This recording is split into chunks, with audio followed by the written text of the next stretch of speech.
Good evening, everyone. Thank you so much for coming. How are you this evening? Thanks for coming out on a Tuesday evening in the heat. Obviously on a work day. This is going to be the best day of the week for this type of event. Just had a meeting with Plano, and now we're meeting with Flower Hill, and whoever else is here this evening. Some from Plano, some from other places. This evening we are talking about the application that we proposed to Plano. Specifically, we're talking about the design elements for Flower Hill. So, as you all know and heard from our prior presentations at the public meetings that the village held, we proposed a number of sites that could be that were not utility poles, but they were ornamental poles. Initially, we proposed no lights at the first meeting we had, and there was definitely some angst regarding the design. So at the following public hearing, we came back and wanted to present at least an alternative to those designs. Found it best that, as opposed to us coming to you just saying, well, this is what we've done here, this is what we have to offer, which many times they're kind of more urban landscapes, which really didn't make a lot of sense for this community. We wanted to actually bring in a professional organization that's design oriented. What they do at City Pole, as we talked about prior, bring in City Pole to actually talk about, picture what goes into the pole design, and then at the micro level, talk about what look, aesthetic, feel that this community would prefer, location-wise, mid-block versus corner, as well as pole dimensions and look and feel of the actual pole itself. And I realize that some people may not want any type of pole or any type of node. We appreciate that, realize that, that's been voiced and vocalized, and we know that. At this point in time, we are this is for the application, and we want to be able to present at least a full application of information, designs, and thoughts that this community has given to us so we can amend the application. Again, this doesn't say that this application will go forward with an approval. The village trustees, as you all know, as the trustees have said many times, they still have the ability to vote on it at some future time. This meeting is for us to get input from you all so we can make amendments to the application for them to review. So that is the purpose of this meeting. This committee meeting, we want to bring you here. This meeting is not presented, it's not hosted by the village, by the trustees. This is hosted by XNet because we wanted to make sure we had opportunity to get community input on design. So at this point in time, I want to just thank you again for coming out. Try to get in the mindset this evening if possible, that about design, and if we can just keep the conversation oriented around aesthetics, that would be beneficial. So we got to make amendments to the application. The other conversations we had about RF and everything else, that's definitely something we've heard and listened to within the public hearing context. And there'll probably be another public hearing to discuss that as well. So we'll hopefully we can keep those conversations that aren't design focused at those meetings. And this meeting, we'll try to get through the discussion design. We're here, we have the building until 11 o'clock. If you all want to stay that long, definitely we said 7 to 10 for this one. Stay as long as you want, but we can cut out early depending on the focus group here and the feedback that we receive here. So it really is a community-oriented event. At some point in time, I do have maps of all these things. I have 25 maps. I've been on a few this evening already. We can get in small groups if you so please, or we can stay this way. And I'll hand out those maps so we can share the maps of the area that we're talking about. In fact, I'll do that in just a few minutes. But in that way, I did want to introduce the different parties who are here this evening. We have Chris Bridger, who is XNet's RF engineer. He'll be here to talk about some kind of location characteristics, why poles locations were chosen, and when we talk about moving locations, the positive negatives and all those things and the impacts. So we talked earlier that this is a gridded system. One pole interrelates with one gas site, one antenna interrelates with other sites. So moving one or changing one impacts others. There is one sheet that it's over there on the table that most people probably have now. It does give some of the interrelations between the poles. So if this one doesn't go, these 2 poles can't exist. So they're dependent on the distance of the pole. So that's kind of on that sheet. There were some questions asked regarding on that sheet is also why it's approximate address as opposed to an actual address. I just want to reiterate that all these poles that we're presenting are in the right-of-way, they're in the village right-of-way. They're not on private property. So the right-of-way itself does not have any addresses associated with it, so that's why it's down on the parcel. So that's what we chose to say approximate address, because it's the node that's closest to a parcel. Sometimes they're right in between parcels or across the street from parcels, so I just chose the one that I thought was closest. We'll take questions later on. There'll be periods of time we'll have Q&A, but I did want to get some presentation done, and after each kind of section, we'll have a little bit of an opportunity to answer questions for individuals. Again, we would like to keep it design focused as much as possible. And for that, also we have our team here from City Pole. I mentioned the great team came in from Colorado to talk to us. They work all over the country. They work with XNet in the Midwest. They also have foundations here in New York. So they are very aware of the community. They've been through the community. They've looked around the community. They know the aesthetic challenges and the desires of this community. So what you'll see this evening will be discussion points. You'll see some images, and from then we'll be able to take questions and answers and thoughts and inputs and morph and change the ideas that are presented. So that's part of the fun this evening, is that we get on the fly, make alterations, changes to design. So they'll present kind of ideas and get your feedback, and we can recraft and recreate certain aesthetic ideas on the fly here, which is, I think it's a great opportunity for that, as opposed to us coming to you every few weeks and saying, look at this idea, and not really fitting in with what you all want. So with that being said, Chris Fisher here, who is our counsel from Cuddy Federer, will kind of discuss some of the design and scope of this particular community meeting. All right, so this is a design charrette, and just to give you a sense of what that means, as Richard was explaining, it's really intended to be interactive and collaborative. So you're probably standing there saying, why is council giving a discussion of what that means? Well, I'm an interactive, collaborative council in my land use work. I've done a lot of land use planning for the last 25 years. And what I find is that, particularly when you're in the public forum and the public hearing process, it can be very difficult to get feedback from the community or from the applicant in many ways, because it's just not the open type of environment. Everybody's a little bit more guarded. Some people are trying to make a record, including the applicant, to the agency. What we're hoping tonight is that you'll be open and collaborative with us. And what Richard indicated is that City Pole really is our facilitator for this evening, not so much myself or Richard, so that we can get your questions answered and really look at what the options are. There are a couple of things that we would put out as just ground rules.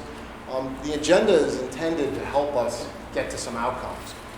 We may not have unanimity in the room. I probably expect we won't get there in terms of an outcome at the end of the evening.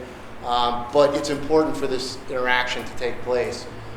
As part of that, what Richard was really saying, we're not here to extol the virtues of our application that's pending before the Village Board of Trustees.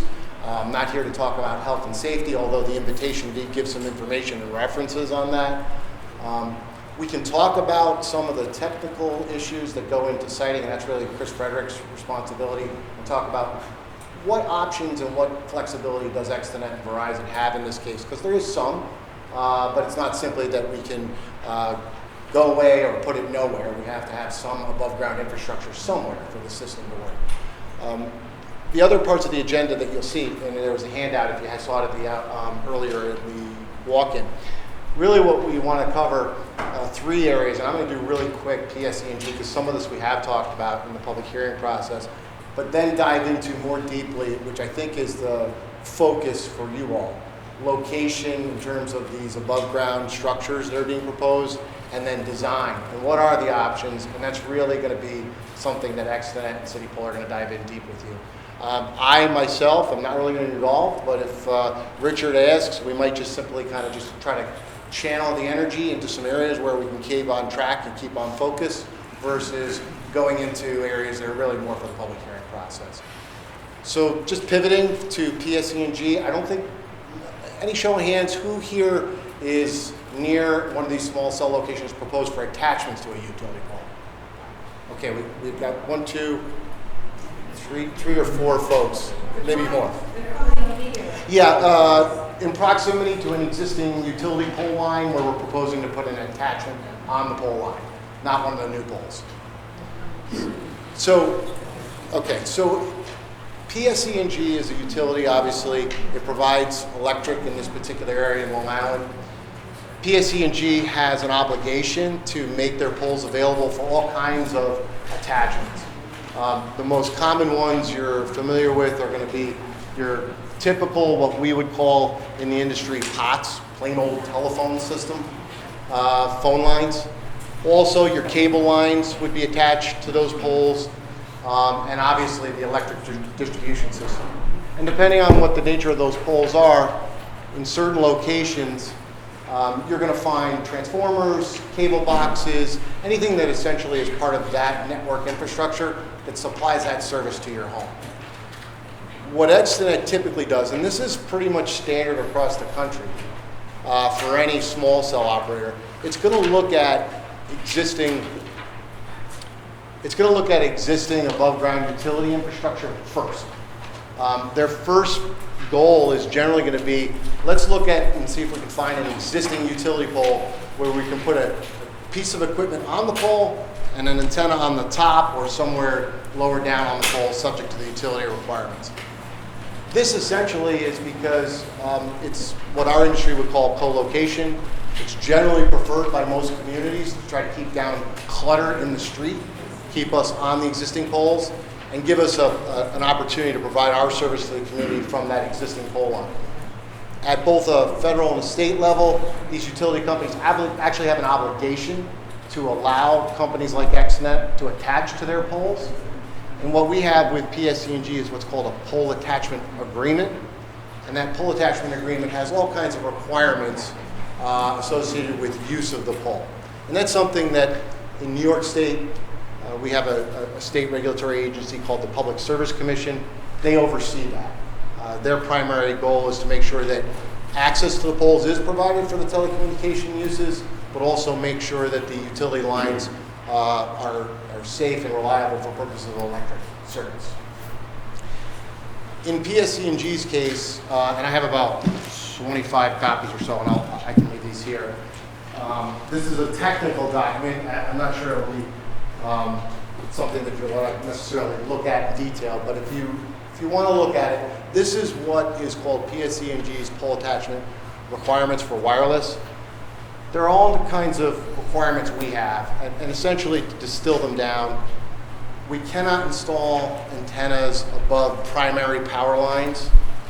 We can install antenna above secondary power lines. So each time Extenet would go and look at a utility pole for possible use, they need to determine what kind of power the distribution line is carrying. If they can't put an antenna on top of the pole, which is their preference, because that actually serves a greater geographic area, they might be able to install in what's called, in industry terms, a comm zone. The comm zone is about 25 feet up on the pole, where you'll see all the wires crossing, which is cable, fiber, and the landline telephone system. They always have to, on any of these installations, put an equipment box on the pole. Typically what goes in that box are, in our industry, called radios. These are the actual pieces of equipment that provide the radio frequencies that make your cell phone work. And it's the same type of technology that's been used for, at this point, for 4G, certainly since 2001. So for pole attachments, we have to comply with PSE&G requirements. It's not something that we can waive. It's not something the village can require PSE&G to change. So we'll look at mostly an existing utility pole line and try to maximize the use of that pole line in order to be able to provide service. So those requirements are detailed in that document and something that PSE&G regulates. When we exhaust use of pole lines, what typically you'll see is one of two things happen. We may try to look at a new pole in the actual right-of-way in PSE&G's line that's taller, sometimes taller than the existing utility poles. That's really subject to PSE&G on location. It can be difficult, but it's something we will talk to them about on a case-by-case basis. Typically, if we're dealing with, again, a pole line that has primary, it's not going to do us much good because we can't put our antenna above the primary line anyway. So no matter how tall we make the pole, we're going to be relegated back down to about that 25-foot height range. Once we've looked at all the utility infrastructure in an area, and especially in places like we're talking about in Flower Hill, where a lot of the utilities are undergrounded, the only way for this infrastructure and service to work is an above ground. So where you have existing pole lines that are exhausted, or where there might be a preference of a local community where they might want new structures, which we have seen, instead of us going on the pole lines, we'll start to look either across the street from a pole line for a new pole, or have to build new poles in areas where everything's underground.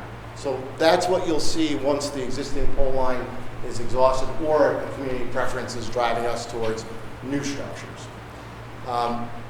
In this case, you've got a combination, and I'm going to defer to Chris and Extend on that discussion. We'll get into it a little bit further. But for my purposes of this evening, it was really just more informational to talk about PSE&G's requirements. If there are any questions I can answer at this time about that, we have to. Yes, Trustee. I just have two questions. My first question is, are we on the record? Are you creating a record? Are we being recorded? I'm just curious. Because you said about making a record, and I wasn't sure if you meant this is a record. No, we're here for a collaborative discussion. Okay. I know it's being recorded. I'm not. I didn't know. Okay, so is it for? That's not by us, though. Okay. Secondly, my question, something I learned and I wasn't sure, and I think it has a direct impact on the thing tonight, is that hypothetically, let's say the community was in favor of some sort of alternative poles that were built. And those poles would also be subject to the co-location, which you are required to provide access to. But that doesn't require other carriers to join, correct? So like my only hypothetical is, let's say this all gets set up, it's all figured out, then the next month, another carrier comes in and says, we want to put it on, and we don't want to go on those poles. Do we then go through this again? So that's why you want to, and I think we're going to get to that discussion with City Pole, but that's why you want to have a discussion about these smart poles, because once a smart pole has been established, and particularly if it's a concealed pole, you have protection as a community when it comes to modifications to that pole, because of, this is something that some of the lawyers have talked about 649, it's a federal statute, modifications. One of the benefits of a concealed pole is that's what's called concealment only. And if you design it appropriately for future use, you're not going to be confronted with this problem. Somebody wanting to change out this pole all the time and change what was intended to be a decorative pole to begin with and make it something else. Your council and advising you on the village board could talk more about what authority the village has to require use of existing infrastructure. That's something that I've seen a lot of local requirements on, that you want to encourage co-location and use before you just simply allow everyone to come in and put in a new pole. That's, for my purposes and that's why we're here tonight to go through a design shred on what's a multi-use pole look like, so that you get that flexibility, so you can drive them to that pole, not simply have another pole right next to it. Thanks. Okay. Any PSE&G questions? Yes.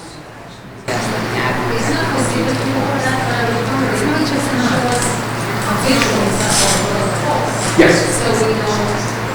That's on the agenda. Yeah, absolutely. What is the time frame? Time frame for construction? Right, for beginnings and ending? So these, and I'm going to defer to Richard, but these projects actually were originally planned and designed back in 2017. So we're actually past the initial phase of when they were anticipated for construction, and we're working with the village to try to come up with a solution. It's going to be dependent on that. So I have a question.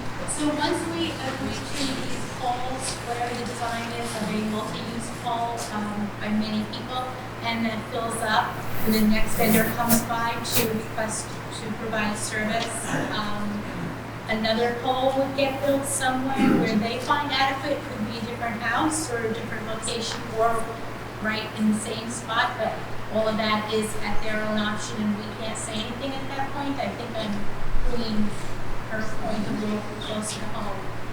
Yes, I think, and that's why I was trying to admit it didn't do a great job of answering it, but I think the village has some authority in that area to try to, once you establish a multi-use pole, to drive future users to that pole for the aesthetic reasons you have. And that's why the design of that pole from the outset, instead of trying to figure it out later when someone wants to use it, is an important consideration. That's why, and we'll get to that with City Pole's discussion, you'll see multiple use scenarios. The multiple use pole has a limit as to how many providers would be on it. So when that limit is exceeded, the next provider comes forward with a new pole proposal or new pole location, and we won't be having these discussions anymore. That'll just be pushed right through because we've already approved the concept of, and now we can't stop everyone else. My expectation, I don't want to speak for the village, but here's my understanding. It wouldn't get pushed through if we sent it to another application. And that would be the point in time that that applicant would be getting asked all these questions. But to avoid that happening in the first place, you want to try to design a multi-use pole that meets the universe of carriers. And I think City Pole can get to that. Yes, we have pole design. City Pole will discuss ability to put the 4 carriers in a single pole. But they might not be the only people that want to do this. There's a finite limit of wireless carriers. There's only 4 wireless carriers. Well, soon 3. So, unless there's any other questions about PSCNG, I'm going to give it over to McAllis. Yeah, there's a lot more existing PSC utility poles than those proposed here. And if that's the first option, then why isn't that fully explored? And then it's kind of moved, even having any type of decorative pole. They're already in existence. And quite frankly, I think they're much closer than within the limits of what you need. Why is there a need to even have your own pole? Actually, that's a good segue into Yeah. the next presenter.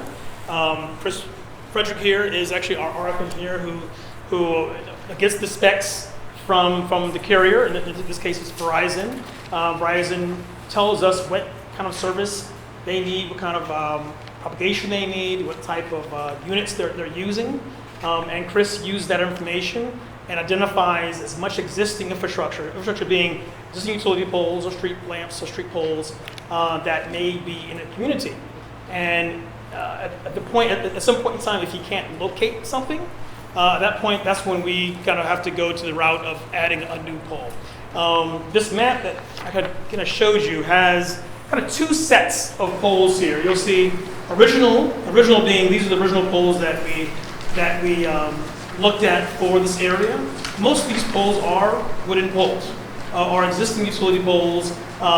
Some could be new utility poles, depending on if we can move a pole outside of someone's property currently and move it into the right of way. Those are options that we have to work with PSCNG. And there's these alternatives. Alternatives are if we can't do if this community would rather have new ornamental poles, those are the alternatives that we presented. Actually, the code in Flower Hill actually prefers, it lists out its considerations for what it would rather have. It says it would rather have new poles than using existing poles within the ordinance. So based on the ordinance as well, we looked at adding new poles, adding new ornamental poles. As an alternative, and you'll see the A beside the numbers, 36A and 36. 36A is the alternative. And it's kind of, looking at the map, you'll see that. But good segue, I do want to introduce Chris Frederick, who will talk a little bit about the constraints that we had from our consideration, and he'll hit at the PSC&G stuff as well, on why certain poles were chosen and other poles were not, to your point. Good evening. Basically, to kind of go way back to the beginning of this, Verizon comes to us with a need. And in this case, they gave us a very large polygon that spanned several villages in this area. And with that need, they give us a certain level of requirements. They give us, we need to increase our signal strength so that we can improve data service and capacity to this area. So with that in mind, I have a propagation tool that I use to do these designs. And basically what it does is it simulates the performance of these networks. And for the requirements that Verizon gave to us, we need a node approximately every 500 feet or so. If you notice, they're spaced about 500 feet apart. And height-wise, we estimate that we're going to get on average about 25 feet. Wooden utility poles, existing wooden utility poles can range depending on the line. Sometimes they can be, a pole top height can be as high as like 38 or 40 feet. Sometimes when there's primary power on it, and that's a PSE&G requirement, there's primary power on a pole, we have to mount our antennas in the comm zone, which is down somewhere between 20 and 25 feet. So with that, I actually, Google Earth is my biggest friend in doing these designs. I can go down into Street View and look around, look for poles, look for existing street lights.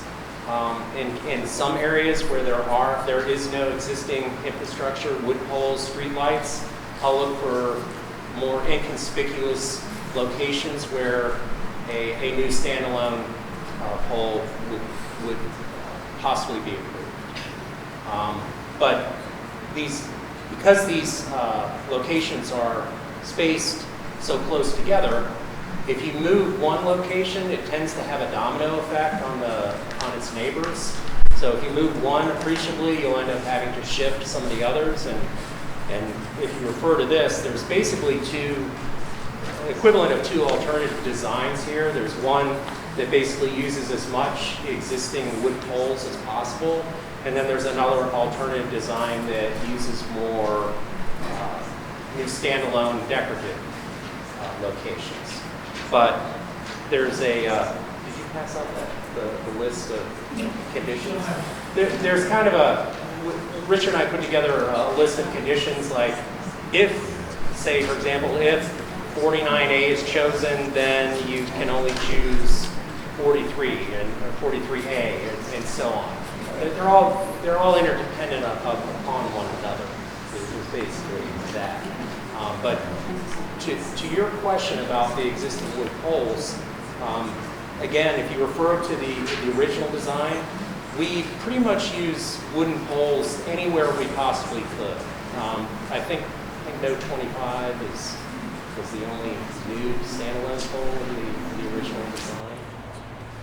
And using an existing utility pole line, Richard touched on this. Some of these utility lines run through private property, which we can't use. We can only use poles that are in the village right away. So a lot of times that will mean either inserting a new, what they call a mid-span pole or an offset pole, or possibly just relocating a pole that's on private property to the right of way. And in a lot of cases, some of these poles are old, some of them are actually too low, where the lines, there's quite a bit of line sag, and they actually hang too low. So it's actually a good opportunity to, when we deploy these, to actually clean up some of the infrastructure, get new poles in, get the lines raised to the heights that they should be, so that a moving truck doesn't come down the street and take out a whole line. All right, so then just to clarify, the gentleman said that PSC&G kind of has to allow those people access to poles. Am I correct in saying that's narrowed down to only utility poles specifically on my way and excluding those that are on private property? Yes, we can only deploy these on the right of way. Okay, so that posting only applies to utility poles, PSC&G poles on right of way, but not on private property. Yes. That's because I have a neighbor that has 4 poles on his property. Right, it probably runs behind his backyard. Yeah, we don't deploy them back there. Any questions? Chris, were you responding? Did you do the original design? Did you have any input with anyone else, or was it you? It was me. And what aesthetic considerations did you use? Well, for the wooden pole, you know, if it's an existing utility line, it's, like you said, it's just kind of a standard attachment. As far as aesthetics go, again, it's more of if I'm going to use a freestanding new structure, I'll try to locate a spot not necessarily right in front of somebody's house. You know, like for example, that island where we're proposing node 25. It's kind of in the it's in a less obtrusive location. It actually could be erected as a street light and serve an additional public purpose. No, did you have any aesthetic, did anyone help you aesthetically in terms of your initial application? The initial application, we're using all street poles, and so the aesthetic we're using was PSC&G's requirements. It wasn't all existing poles. It was not. It was absolutely not. Well, there were a few utility poles that idea we could bring into the right of way. There were existing ones in the right of way, and there were a few that would have been standalone poles. Yeah, but you can't say that it was all existing poles. Okay. It wasn't. So I'm asking. I just want to know the answer to my question, which is, what aesthetic considerations did you use when you made your first application? Were they in keeping with the aesthetic nature of the other utility poles? This is the criteria that we have to answer your question. Yeah, when I say existing utility poles, correction, existing utility line. Right, because you're not talking about 18 pre-existing poles. Right. Yeah. No. So you're saying that though, but that's not what's accurate. Well, you're talking about moving basically a like-for-like transplant of one pole to another location on the same utility line. Right, but that's meaningful to the people who live there. Okay. Well, basically, yeah. So, speaking of design, thank you for listening to the last few minutes. Because it kind of sets the criteria of our kind of constraint boundaries for discussion. We know there's some constraints to PSC poles. There are constraints to locations based on RF considerations. And so now we'll kind of delve into, with Mr. Lockwood here, Mr. Lockwood from City Pole. A question before I move to the next step? Yeah, I just want to understand what the RF considerations are. When you're planning the location. Well, again, Verizon has given us a list of requirements. Generally, quite simply, they give us an RSRP target number. It's just a level of signal that they're trying to target on street that they, throughout their experience, determines what level or what will provide the data service that they're trying to achieve. What is the upper and lower bound of the BMPs for the NEG for the best and the least likely that they will want, I guess. Well, Verizon typically tries to have us target neg 85 dBm on street. If you have that, they feel that they can achieve the data service that their corporate guidelines have provided. You start dropping below that, the data slows down. You above it, you'll have faster service. Okay, let's get a few questions. Are they getting to design related or location strategy? Well, service. Well, I'm not sure. Again, we.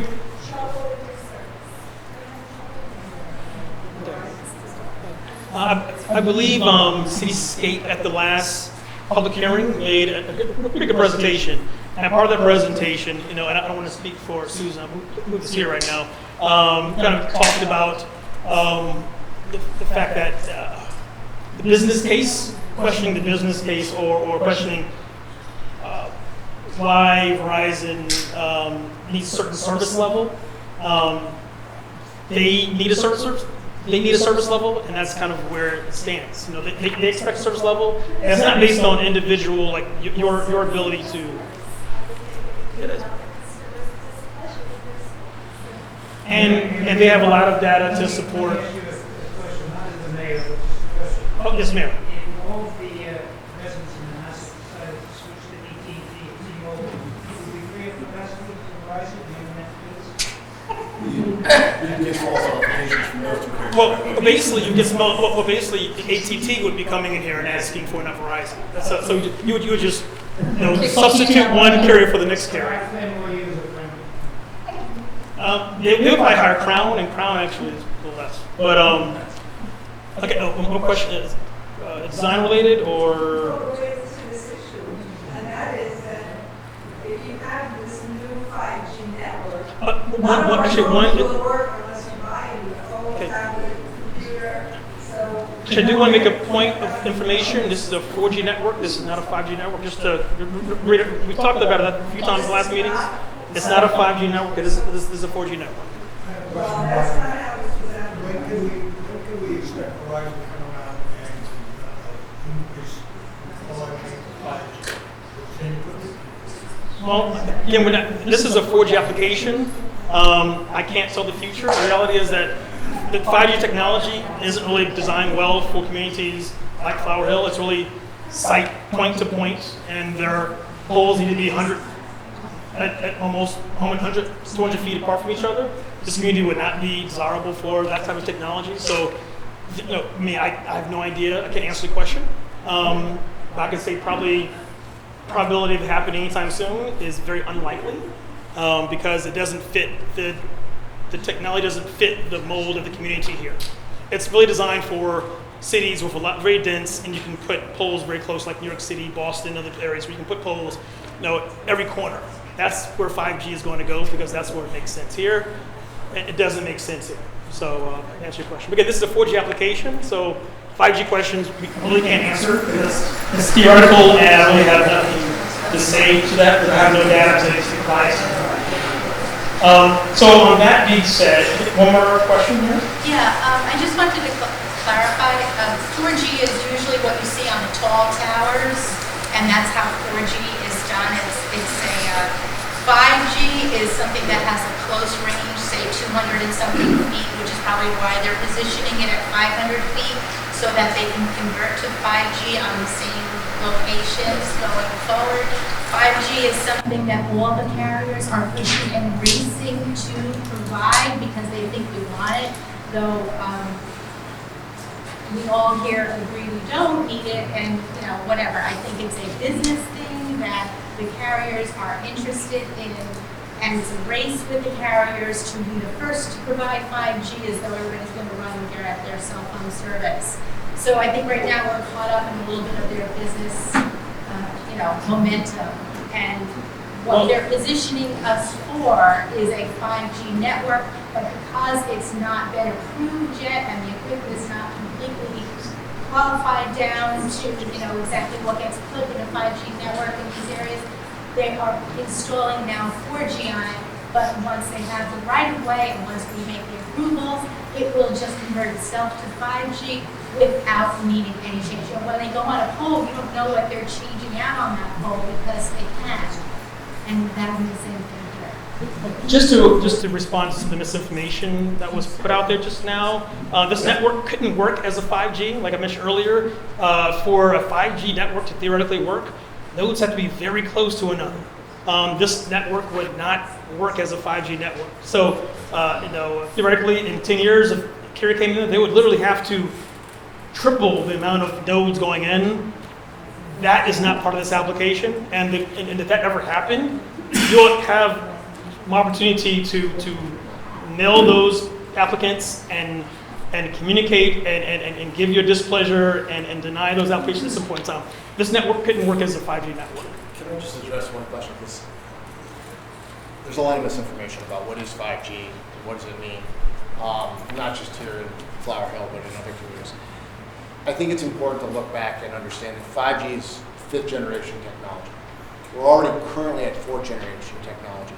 So I don't want to necessarily disagree with anybody who made public comments, but if I use technical evolution as just a reference point, we started with 1G, which was analog, and it was using the same radio frequencies that all of these cell sites are currently using for 4G, and actually new frequencies that were allotted by the FCC over the years.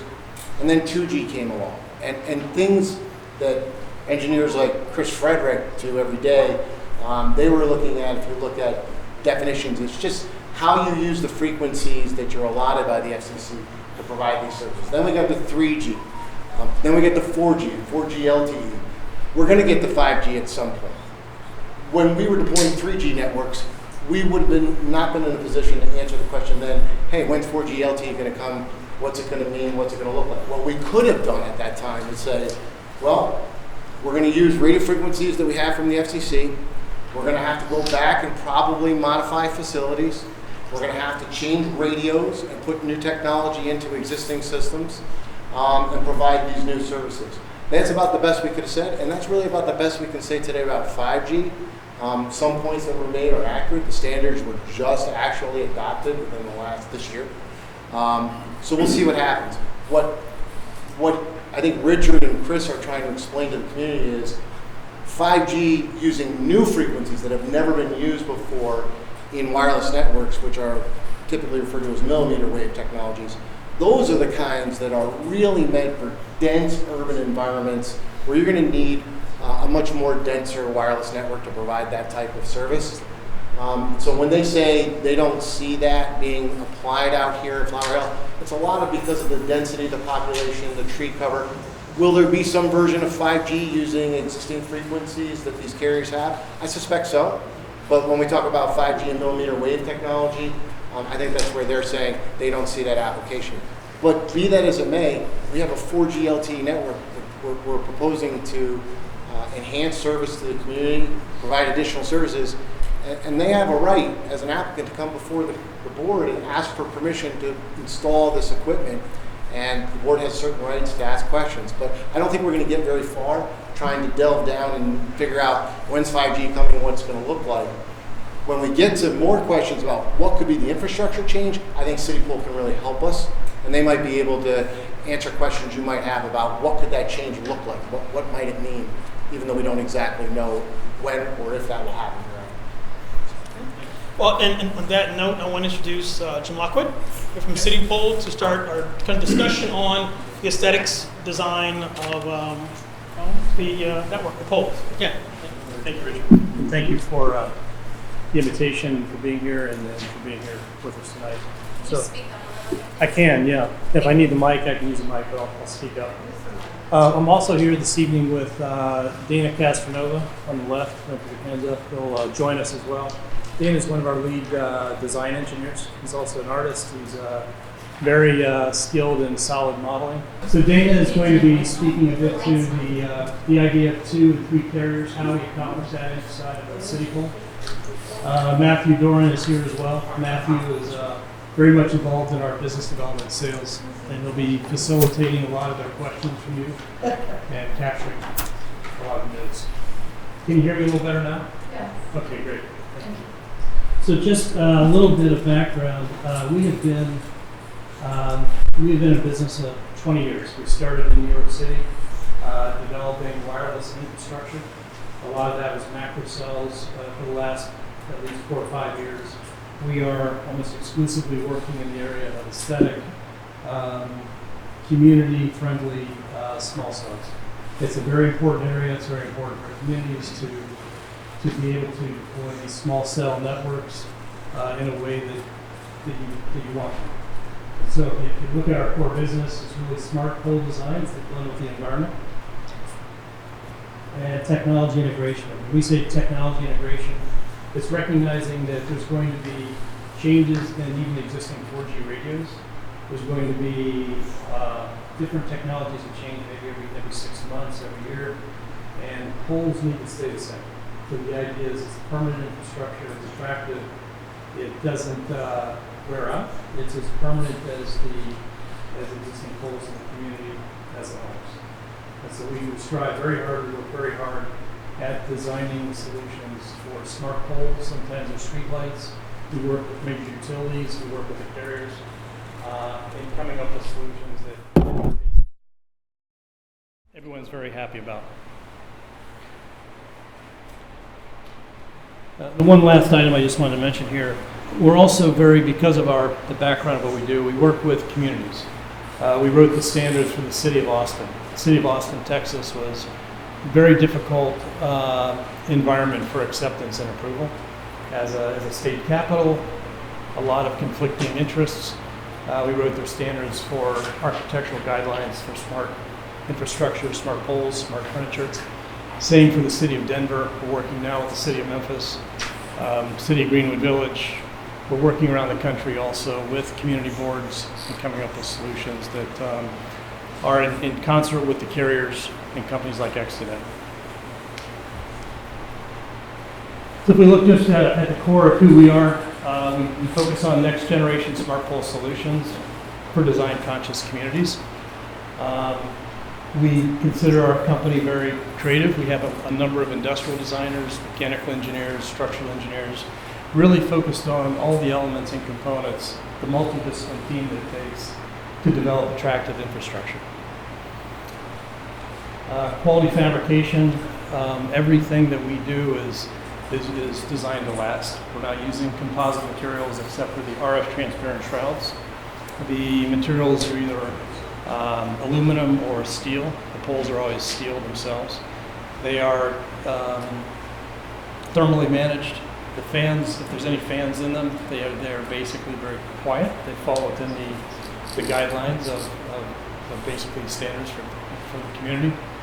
And all of these structures are duplex coated, galvanized, powder coating. It's nothing that would result in like UV degradation or long-term degradation of pole. Our focus is on kind of discovery. What we're here today about is to take in a lot of questions. We're going to show you some things. We're going to show you what we think are some ideas to engage you in a design process. But we basically, in this discovery process, that's where we get back to a design, whether it's color, shrouding, form factors, but all within the constraints of the equipment that needs to be placed in the pole. We also design the poles to be as slender as possible, to make them as transparent as possible. Some with lighting, some without lighting, those are all options. There's a tremendous amount of options that come out of this process. We mentioned this just briefly, the poles themselves, they're always looked at as permanent, because they have to be. We don't, any given pole, wherever it is, aesthetically, architecturally, durability, it's a permanent part of the community. Radios, they come and go. Technology changes all the time. If there's lighting, it comes and goes. IoT, this is something which is part of the future that is changing quite often. This is not the design that we're talking about necessarily. This is a design, by the way, that's we probably have about 700 of these deployed that do look like that in urban areas. But the fundamental aspect of these designs is they're modular in nature. So we're able to have modules that can accommodate future carriers inside the pole shaft itself, power supply in the base, and even if the carrier is not ready to go on pole yet. So if Extenet has Verizon as an anchor tenant today, we'll design, make sure Verizon, all the electronics, all of the supports are built into that on the inside. But we can also build into this pole the ability to add 2 more carriers. So you can have a 3-carrier pole right from the beginning. The idea is to minimize the number of poles. Yeah. On a pole like this, would you have boxes on the outside? No. No. Okay, so everything is. These are 100% concealment poles. So there's nothing on the outside. Now we're going to show you one type of pole that the second carrier could be on the outside and the other 2 would be on the inside. And the advantage of that is this becomes a bit more slender. Right now this is about a 12 3/4 inch outside diameter pole. It's not a whole lot larger than a telephone pole. But this could be down to like 8 5/8 inch, but then you can't put the equipment on the inside. And then you need to mount on the outside or put it down the base.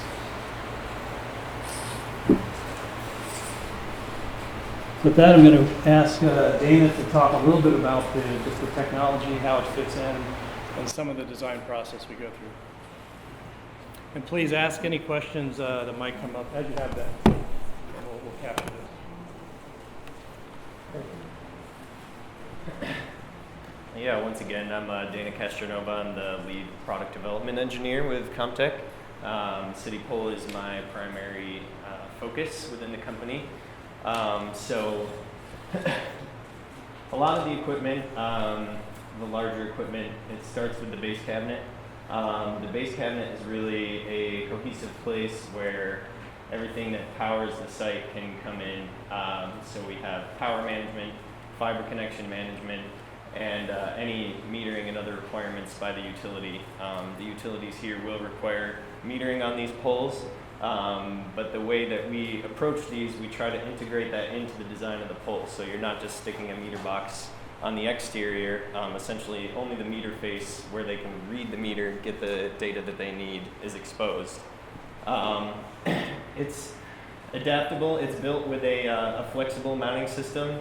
As Jim mentioned, the goal here is to allow a full equipment redesign, a full site change with no exterior changes. Just a matter of unbolting a few brackets, removing some radios, swapping some more in. That way, recognize the fact that this can be kind of a painful process. So the goal is to go through it once and then have the equipment sort of evolve alongside this while the pole remains the same. And what is the circumference of the base pattern? Yeah, so I'm going to show you a few different varieties today. Our standard runs anywhere from 16 to 20 inches in diameter. We keep the height to about 5 feet so that it doesn't become too imposing to any passersby. So that's kind of the standards that we typically follow, and that will support any carrier that's out there today. So that base itself is 5 feet high? 5 feet tall is the maximum. Now we have gone shorter in instances, but we never exceed that 5 foot mark because that's where it really starts to become a bit of an eyesore or a bit too imposing for any pedestrian traffic coming by. This is an example, as Jim mentioned, in order to avoid sort of those exterior boxes. We've found this kind of magic number of 12 inches internal, which allows us to accommodate most of the current generation 4G and LTE CBRS unlicensed technologies as well. But essentially by just enlarging the upper section of the pole a little bit, we can really ensure that even as carriers are added and technologies are added in the future, you never have to mount anything exterior. I guess important to note too, before we move on, you'll see also there are some active cooling elements in some of these poles. One thing that we do make sure is that, on the bottom end, it's intake only, and all of the exhaust is coming up above, so that as you pass by, you're not feeling any unnecessary heat or anything like that from the equipment. This is just a few examples of some adaptations and some evolution of our product as time has gone on. Working in historic and financial districts in Boston sort of required a unique approach, and it was a lot of hurdles to jump through from an approval process. We've developed traffic pole and lighting pole solutions for New York City to be examined. And the one on the far right you see is an actual photograph of what we have in the city of Denver.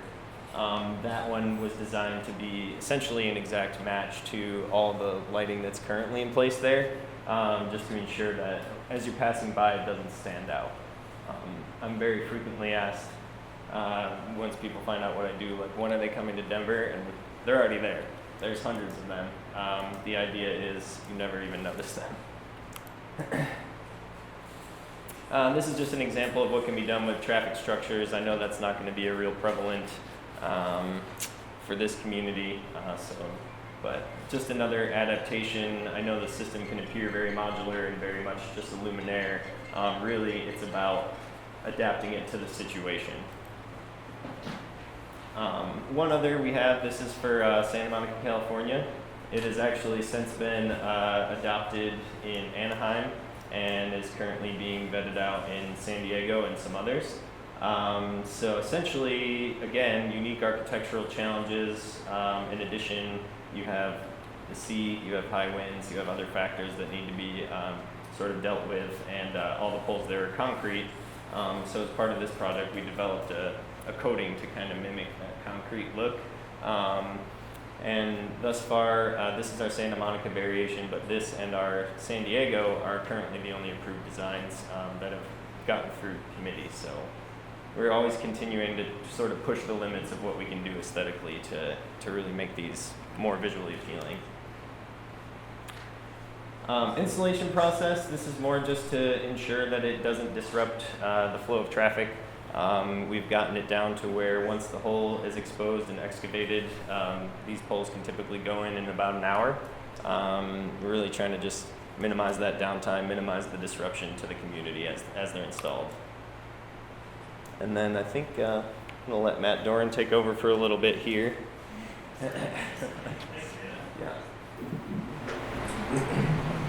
I just wanted to say, first and foremost, we're humbled to be here. We're in your town, we're in your community. Jim, Dana, and I got in this morning and took some time to see ourselves around Plando, Manflower Hill. So we've been here for 6 hours. I don't pretend to know your community, you do. You live here. This is yours. And I just, to reset maybe why we're here, just remind all of us that we're here to participate with you and facilitate what ultimately will be your pole, your village pole. And really the ethos that went into City Pole from Jim and Dana, they were too humble to say it, but this is their output.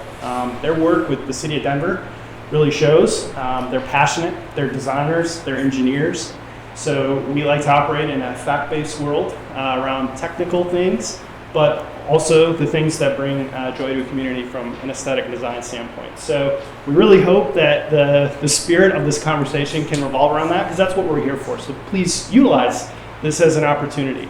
I also want to fully acknowledge, I'm active in my own community organizing, City of Denver. I live with the City Pole, among all the other things in a regular urban environment. And I've participated in sessions like this in my neighborhood association. So I respect that. And I just want to say we're here to help facilitate. And thank you for having us here. So, yes. Have you guys done anything that's not urban? Yes, Okay. yeah, we have. Can we get to something? We're about there. Yes, absolutely. Thank you. Thank you. That was actually the segue. So thank you. That's great. Suspension. Yeah, that's And by the way, I know you all have your handouts already that covered several of these nodes.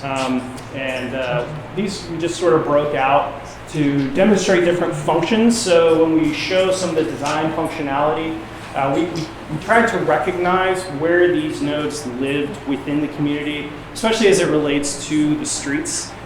So as we'll get into, some of the functions you probably already saw. So street signs, but obviously traffic signals, which would not be relevant here, but those are the type of considerations that we seek to address in the context, bless you, in the context of the community.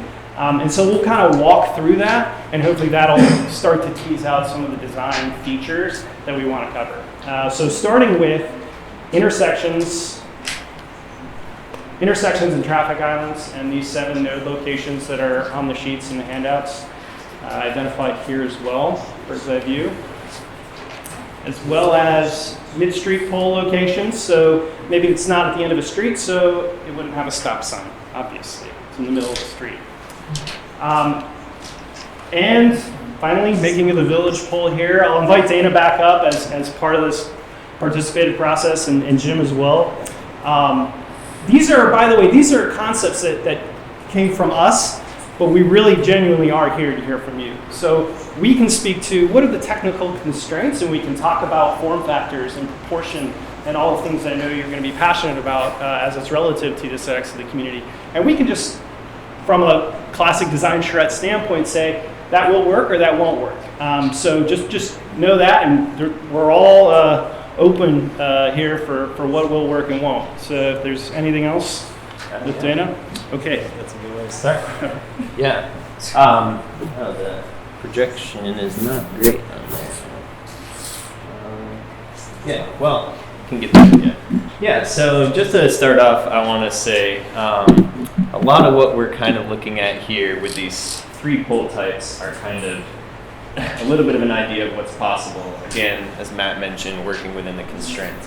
Now, something that we spend a lot of time, and me personally spend a lot of time thinking of, is how to manipulate some subtle architectural details, such as these transitions to ground level, as well as the transitions to the antenna, and any luminaires and other attachments on the pole. So that is where really you should think of this product as universal. There are many, many solutions, and we'll get into a few of those sort of examples when it comes to architectural details. But what we're looking at with these first 3 slides is primarily different form factors within which that we can accommodate these types of poles. Yeah? So I have a question. So what is that antenna, and what is the purpose of that antenna? The purpose of this antenna? Yeah. So this is a multi-technology antenna. Essentially, this is actually, so one advantage of working with a company like Extenet is they kind of spec these antennas to cover multiple technologies as well as multiple carriers. So this is essentially a multi-port antenna that will handle, I believe, up to 3 technologies per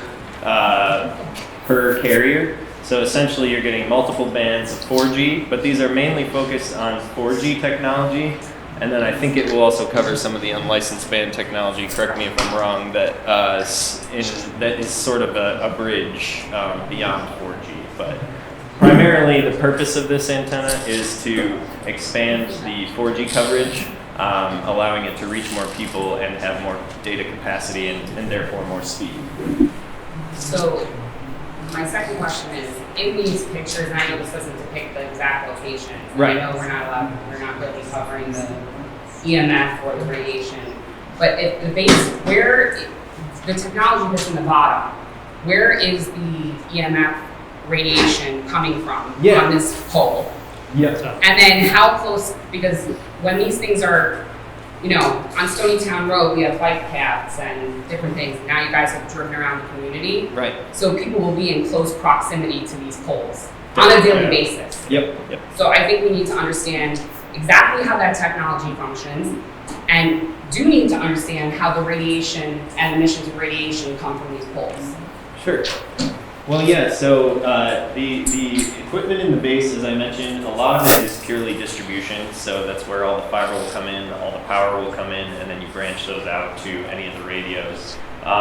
There may be some 4G radios that are housed in the base, but whenever we do house them in the base cabinet, again, this is a steel cabinet, so any radiating kind of technologies won't be functional. Whether it's GPS, whether it's 4G, whether it's 5G, they can't make it outside of that steel shell. So typically what you'll have is a coax connection that gets you all the way up to the top here. So essentially all of the radiation and all of the actual signal that's being emitted is going to be coming from this section here, which in this particular instance is shown with a rad center of about 24 feet above ground level. What does that mean? It's 24 feet high? To the center of the antenna. Yep. So from ground level to the very top is 25 feet. Yep. And that, have you guys done, any testing on what that emissions is from that level to the base when you guys have worked with this technology to understand that? We're working with the companies, the radio companies like Ericsson, Nokia, Airspan, equipment that Extenet is selecting, which has already gone through FCC approval for safety. I mean, we're not, we're probably not the ones to speak to on the emissions, but we know that the emissions are very, very low. And from a safety standpoint, and we're up here at, again, the rad center is at 24 feet. It's never being propagated anywhere along this area. So what about homes that are at elevations? Like my home in particular is at Note 36, and we're at a raised elevation. Our home is at an elevation, our property is at an elevation, and the pole that's proposed is not necessarily one of these poles that you guys are making, is going to now be...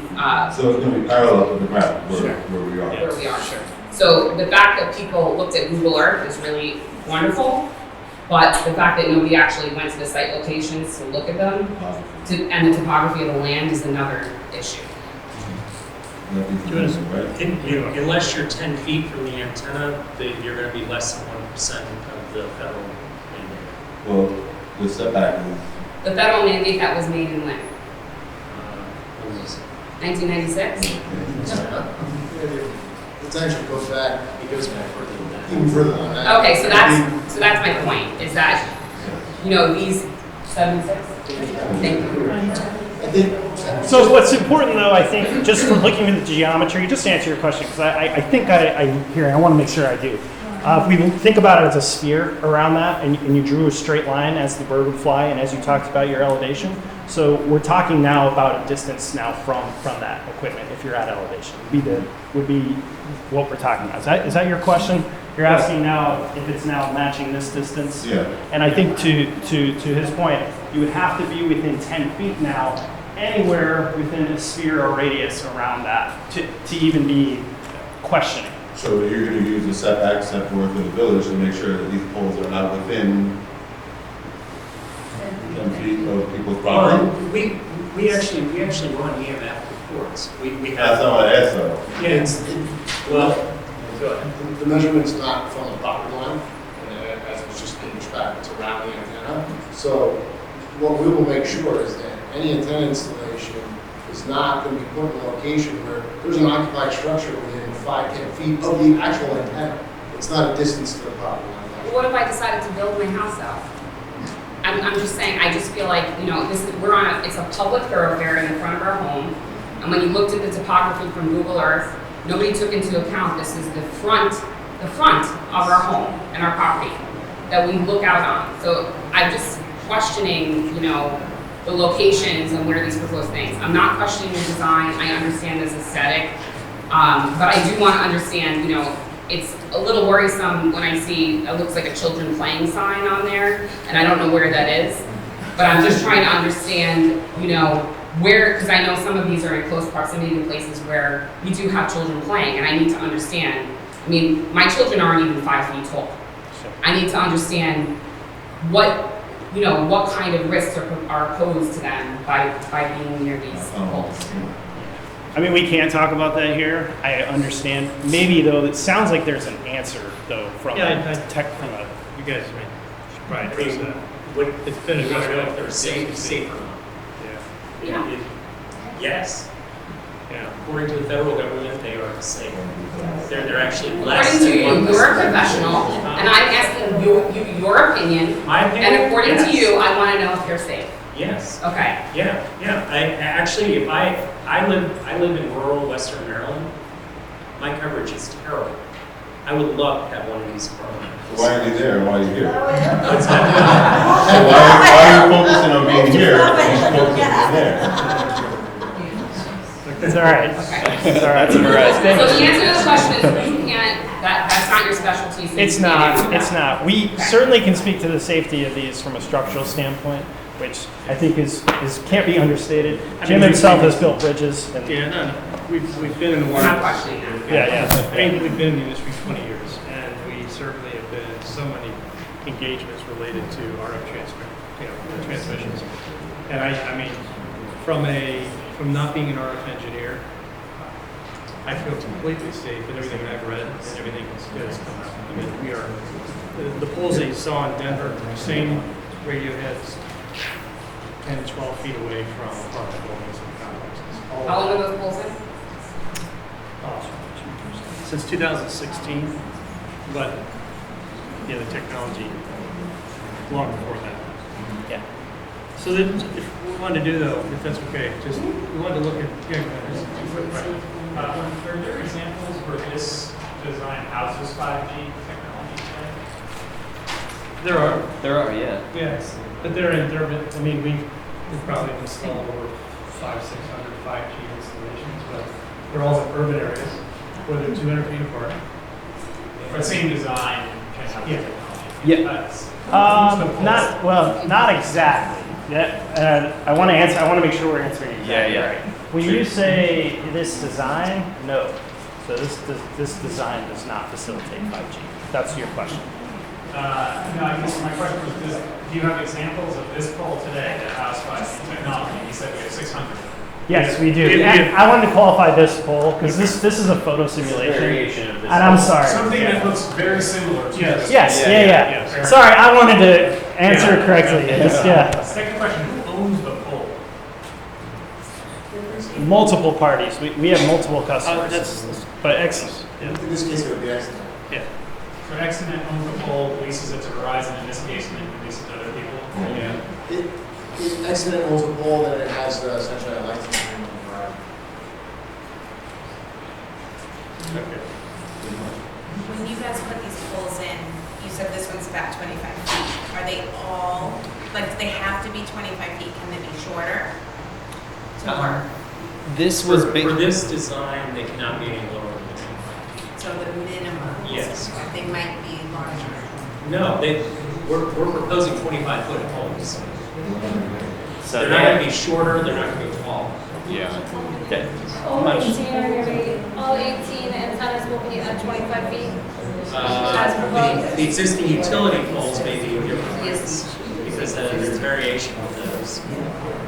The new, if we go with a new structure, a new like city pole structure, those will be 25 feet. I think that page is So what we're going to do is go through 3 different types of poles. Thank you. Okay.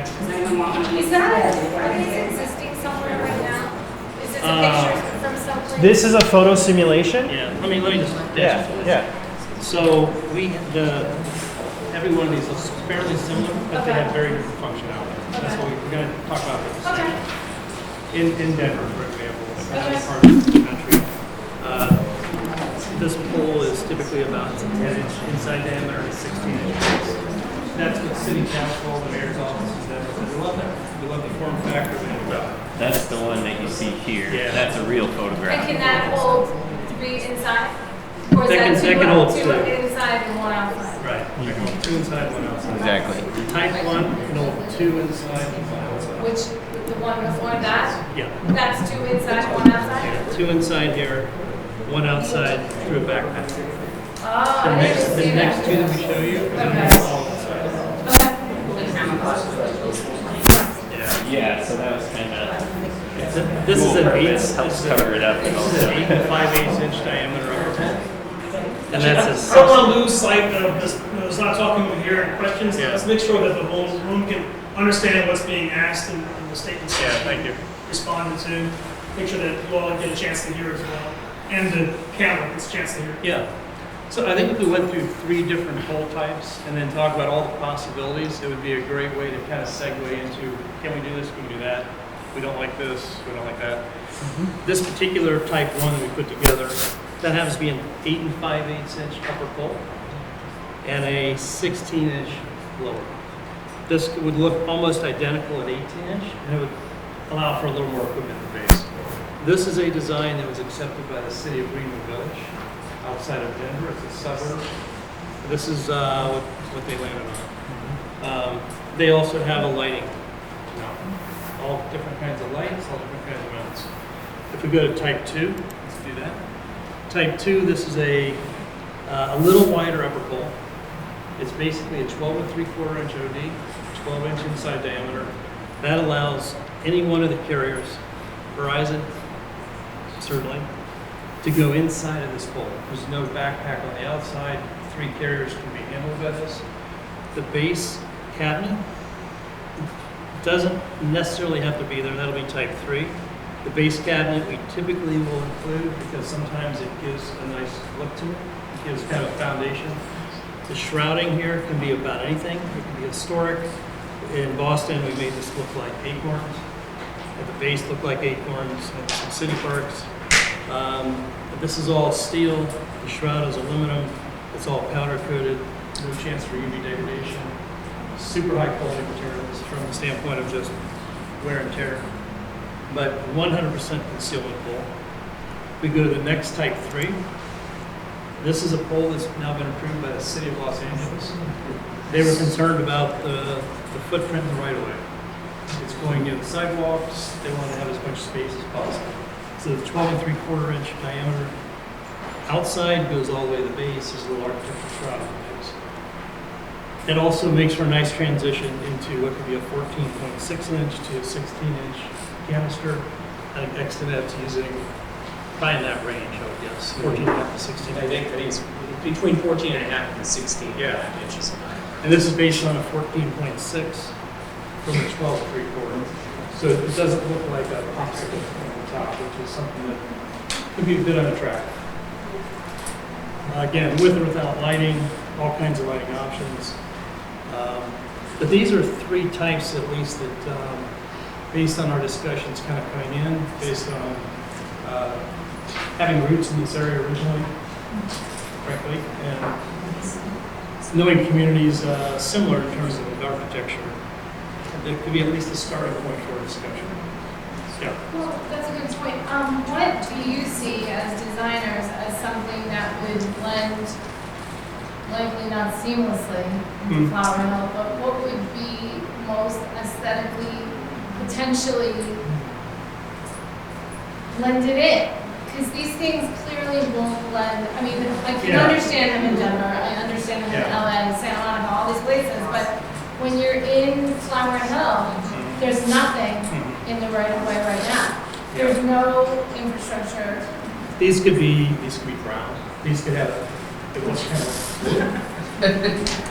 colors can make a huge difference. I understand they can, but what would you suggest? Well, you have a choice of either trying to blend, which is what we typically will try to do, or taking a little departure. You put banners on the side. You can put some features about Flower Hill, the history of Flower Hill. But then there's maintenance that goes into banners and things like that. That you don't want to do. Then you're really making a departure. How many different types of poles have you guys? Actually, one second, there are a few people who had their hands up for a while. Yeah, so who determines the design of these poles? What's that? Are they all going to be the same design? Who will determine? Flower Hill, our community? I think, your community having input with a company like ours, an Extonet, to make sure technically it works. Each of these has, have to be managed thermally. Structurally, they have to work as a foundation. On the inside of these poles, there's also racks so that the equipment can be changed out readily and pretty quickly. But your input, that's why we're here. Your input will have a huge impact on the design. Yes. Question right here. Yeah, I wanted to know how deep is the hole that you have to dig to put these holes in, and how long the process is that for each one? In this area, it's going to be probably around 8 feet. It could be a direct caisson. 18 inches No, deep? 8 feet. 8 feet deep, or it could be a spread footing, and that would be 5 feet. Okay, so that's a big story. Well, that's typically an auger drill from the utilities. You put that in half a day. Half a day. So the half a day goes for 1 hour. Yeah. And we have 4 carriers here. You've been talking about how many carriers can go in this hole, but we have 4. and merge. T-Mobile buying Sprint, so now we have a figure in that, so we have 30%. For the sake of conversation, all carriers. But first of all, we're talking about where is the interest. The interest, as I understand from Chris and Richard, has been there hasn't been a lot of interest by T-Mobile and Sprint. It could be that their macro cell coverage is, they're satisfied with that coverage. But to have 3 carriers on the pole would be a very full pole. I mean, that would, typically it would be 2, but we've designed it so it could handle 3. She was asking about this double acorn design. Yeah. So I'm sharing your aesthetic, concerns, and when I look at this pole, I'm thinking more like industrial, I'm thinking more urban, neighborhood. But when we go back a couple of slides, and we see Boston, the city of Boston, I feel that, my personal opinion, that this may fit a little bit more aesthetics of Manhasset. It's a little bit more traditional, and it serves as lighting as well. Could we go forward to the base, some of the base connections? Yeah, and again, the overall kind of form factor of the pole is the main thing we're looking at here. But there are unlimited. A very large variety of. Yeah. It's a good idea. Great. So you can choose the base, you can choose the pole, you can choose the features, so you can mix and match. Yeah, that's right. Yeah. So. Who's going to do that? That's what I'm proud of. Yeah. This is a key part. This part, and then if you have the base, if you like the base cabinet, going to the transition. If you want to just go straight, that's possible. If you like the transition, that's a great opportunity to introduce an acorn, a transition that blends with the base.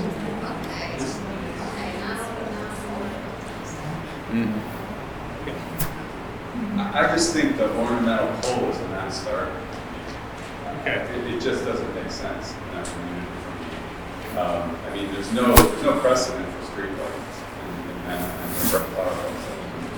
so unless you're putting on Port Washington Boulevard, I think it's it feels like it's aliens landed on random 12 spots in the community from my point of view. The one without the street lights. That was this one. Okay, yeah. That's right. So if you could make it look like trees, I think some of the gentlemen over here said that would be great. I think everyone would support that. What's that? No, let's get rid of the street light altogether. There's another one. Okay, so if we go back to let's say this one, for example, or that one. There's no street light. This could be a very simple transition. Doesn't have to be ornate. Doesn't have to be something really out of character. I think either way. No, you're not understanding my point. My point is anything that is being new introduced as a metal structure, a pole into the community, I think is foreign. Yes. I think pictures of communities such as ours, these all seem city-fied to some degree. Yeah. Any designs that you can show more like the village here? Can I share something? In front of a house. I moved to Florida like 2 months ago or 1 month ago, and I'm working from the train, Manhasset train station to my place. Pitch dark. I mean, there is no street light anyway. So I was wondering why that's the case, and maybe you can answer to me if this can serve again this dual purpose of some street lights, so it's not like pitch black and the cheap technology. And this is more questions that are related to I agree. How about the light that comes up? It should be street lights. Yes. And we would beg the conversation to be in the spirit of co-locating functions within the city to not duplicate that. So in some way, I totally agree that to bring something that's artificial will feel artificial, including artificial tree.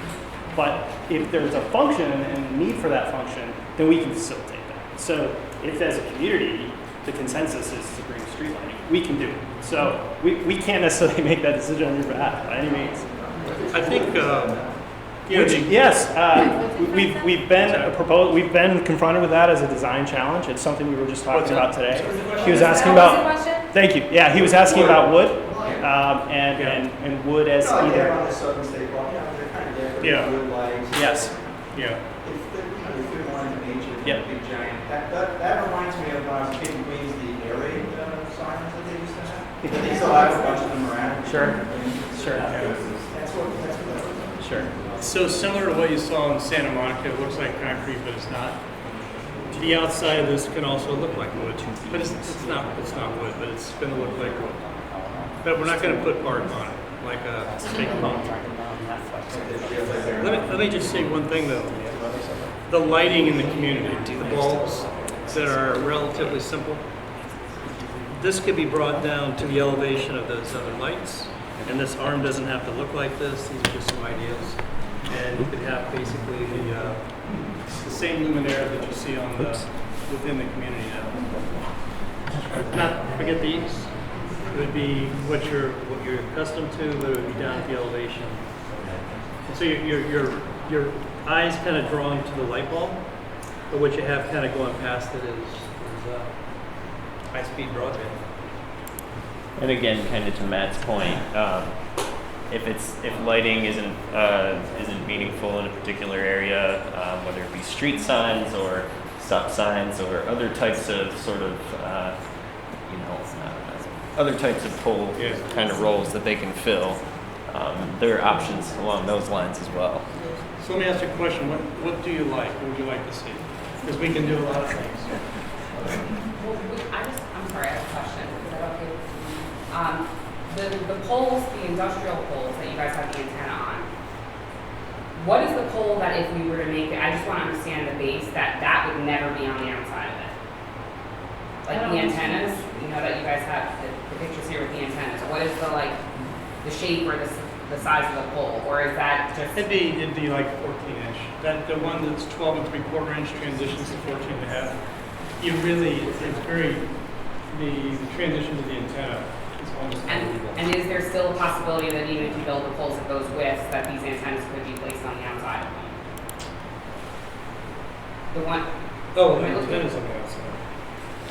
Well, antennas or the radios? I'm not sure that's what you're saying. What are those? Did you show me one of the Antennas or top radios antennas? are the ones There was one that I saw that had something going across it on the horizontal way. Mm-hmm. That was a pretty street. Behind the sign, you mean, or? No, up higher. I thought. Oh, up high? Yeah. It was. Or is that just ornamental? It's ornamental. That was alarm for. Yeah, it's ornamental. Yeah, so my question back to the engineer. Can you come up with a design utilizing the existing electric poles and not have any of these type of metal poles?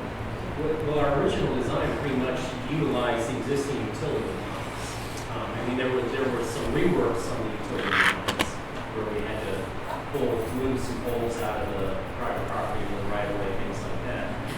And so I think there were one or two locations where that's not possible because there just isn't anything. Okay, because so I'm just saying that if that could be done, I mean, I think you make nice poles, you know, but you know, great for an urban environment. Unfortunately, we're not Denver, or Manhattan, or Boston. So if we were in those communities, I think there's a discussion. But if there's not a real need for poles, I think this is somewhere we So you'd like a wood pole? or just utilize what's existing. I'm sure that would be. And I have one other question. So, and this is pretty interesting. Is there any application or anything done where the line could be run down the middle of the street? You know, like a ground-based system as opposed to an air-based system? I don't know if that's even a possibility. Propagating out of the road as opposed to... Yeah, something like that. I mean, you just run a line down the middle of the road. No, I don't know if there's any, you know. these networks operate from Yeah. here and out. And actually, if you did propagate from the ground up, you would have emission concerns, because now you're walking over the elements. What does it look like when it's on the utility pole? Because you have all the insides of the mechanism, right, in the whole of your building. So what does it look like when you're using the utility pole? Richard, can we pull up? It's a box, essentially. Yeah, illuminating on the pole. Do you have a But it's a picture? big box. Yeah, Richard I think does. He's got Yeah. a couple What is the pictures. size of this box? Yeah, Yeah. that would like. I'll pull that up. Go ahead and continue talking. I'll pull it up while you talk. And I also, there's a fair question about if we can go on with polls, let's go there. Totally hear that. However, I want to make sure, are we certain that the original plan did not require any new polls? No, it did. Okay. There were a couple of Okay. places Okay. where there wasn't any. So in those cases, then those would be how many nodes? Do we know? I thought it was 6. Well, there's a lot. It says replacement wood pole, new wood utility pole. And I don't mean to put you on the spot, and if it's, I don't want to go down the rabbit hole, that's not Ones that worth it, but. replacement with poles, those are existing utility lines. Those are either augmenting, basically replacing an existing pole, moving an existing pole along the line, out private property on the right of way. But like a new standalone pole, I thought there were only a couple of the original design. No 25, I know is one that's in that aisle on the corner. This sheet has 9 new poles. Which design are you referring to? The It second? says, no 25 original new wood utility pole. No 36 original new wood utility pole. No 45 original New wood utility pole utility means pole. using an existing utility line. But it's a new pole. It is a new pole, but it's a pole that is designed to be along an existing line. It's not a new standalone structure. Is it replacing the pole? It Does that mean that- can be replacing or it can be moving it slightly from its original location. So the So original we pole don't- won't be there. Exactly. The original pole will not be there. Yeah, if we In pull all a cases. pole out of private property to the right of way, the private property pole goes away. That's what we're. Can you do that? Yeah. But I don't think that all, my recollection, and you can correct me if I'm wrong, Mhm. if all 9 were replacement poles, we wouldn't even be having this conversation. That wasn't the application. The application had original new poles. It has new wood poles. It yes. had new structures, and it wasn't part of the line for all We of did 2 that. designs. We What? did 2 designs. We did one that basically used existing utility infrastructure. Not 100%. That's not true. I think there was one pole. I think no 25 was the only one. Then we did an alternate design based on your suggestion of No, three don't streetlights. say my suggestion. It was We- all of us together Exactly. talking. So it wasn't Exactly. mine. And what it was the fact that you had new proposals, and we were trying to make them comport with our Flower Hill stealth technology requirement.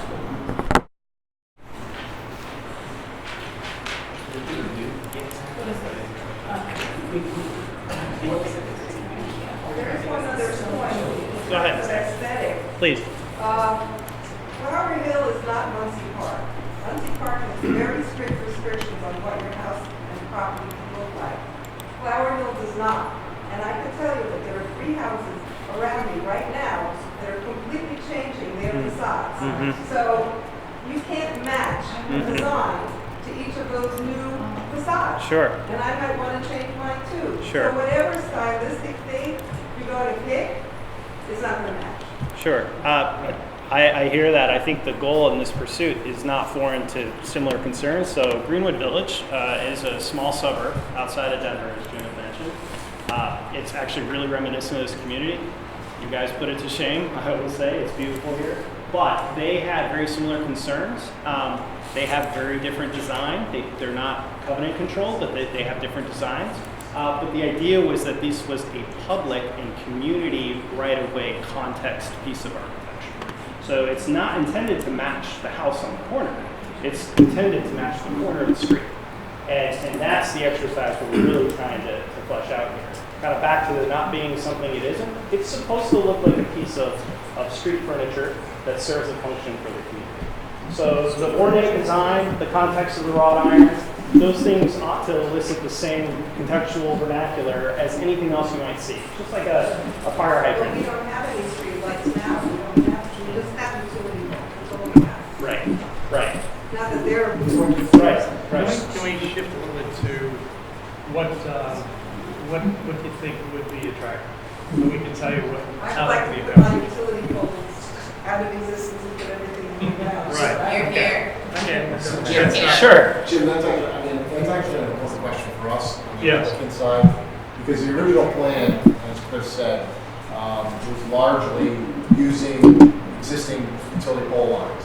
Maybe moving some poles, replacing some poles, recognizing at least one new pole that was standalone outside of the utility line. That's the original plan presented to the village. If there's a consensus with the group here that that's something that you want excellent to go back to, we can have that conversation with the board of trustees on fit. Now, that's not consistent with what their code requires, but if it's what the community wants, we can have that conversation. So we do need to hear from this group here. Not everybody might agree, but is there a belief that that is something you would want Extonet to do? Can you see what it looks like?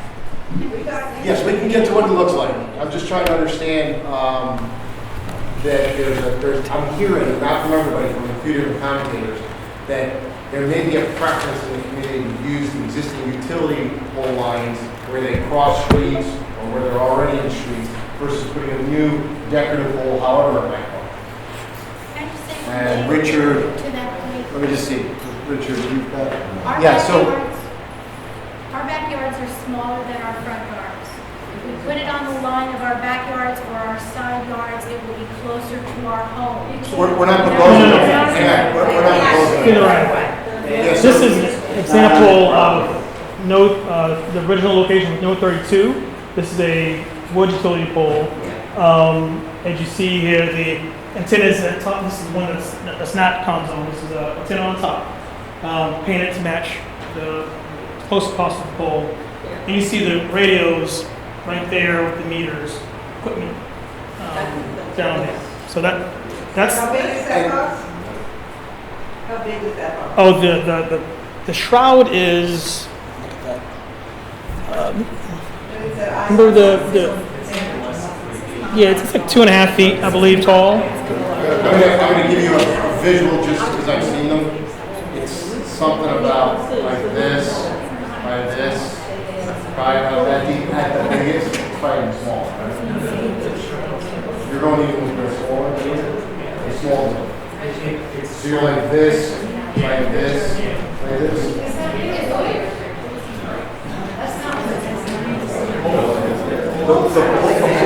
So hang on, I've got a few different questions. The pole is an existing utility pole. The cabinet, that's a the iron one. Yeah. So that's a fiberglass cabinet that can be painted different colors, typically painted brown, match the utility pole. And there's a meter, it's the utility meter that actually gets put on the outside of the pole, and then it runs up to the antenna, which Richard was showing you before, which is similar to any of these situations. There's an antenna at the top of the pole or mid-pole. This top is 35 inches tall, and width is 15.6 inches, 9 inch depth. So, and to be clear, these would not be side rear yard poles where there are easements. We would be out in the street, more towards front yards. We just may have to pull some poles and put them out more in the street. They may not be there now. Do you have pictures showing poles with wires and all the other stuff on it with this on it? That it would actually look like versus just the simulation? And do you have any environmental?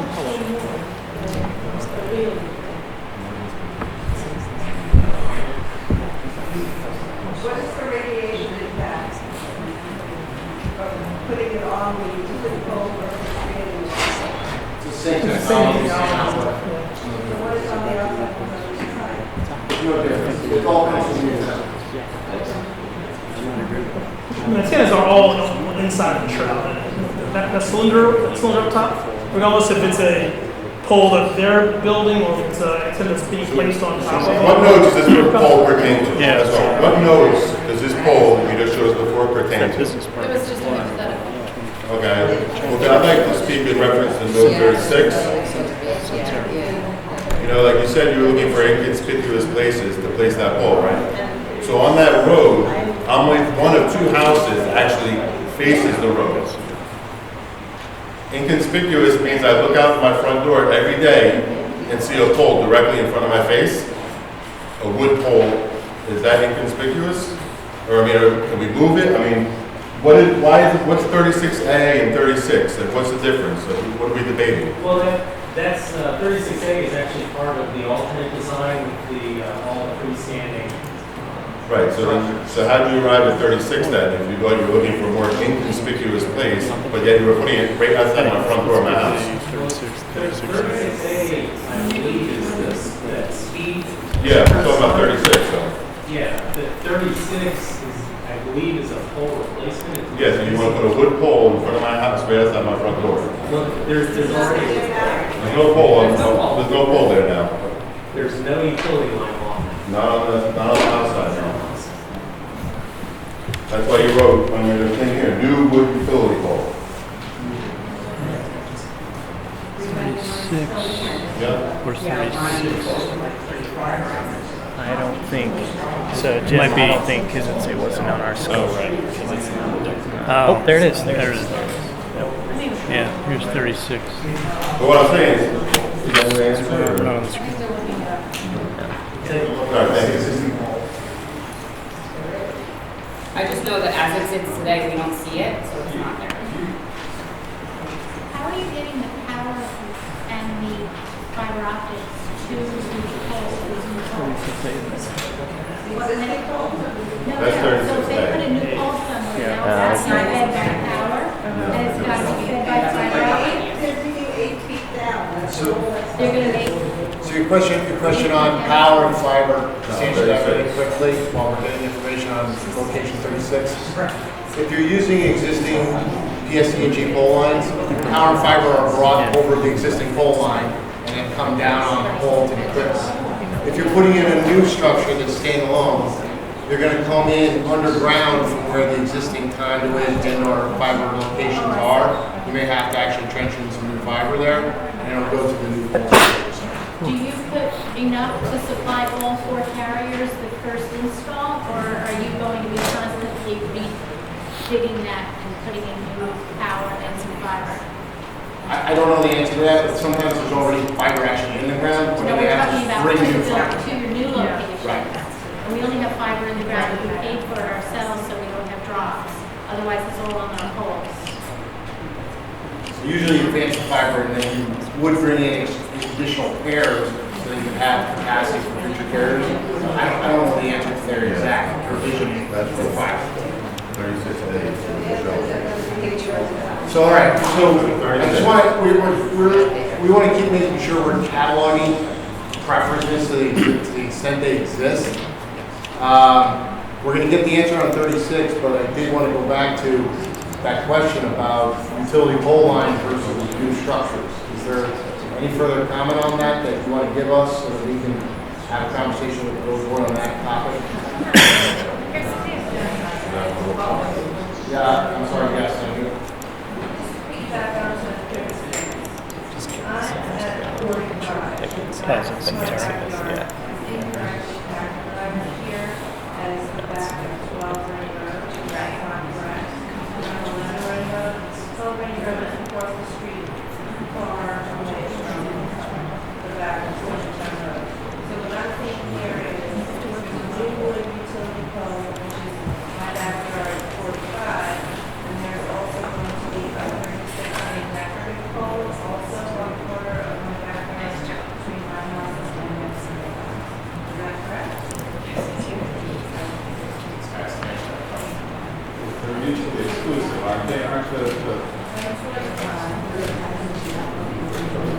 They're not the same.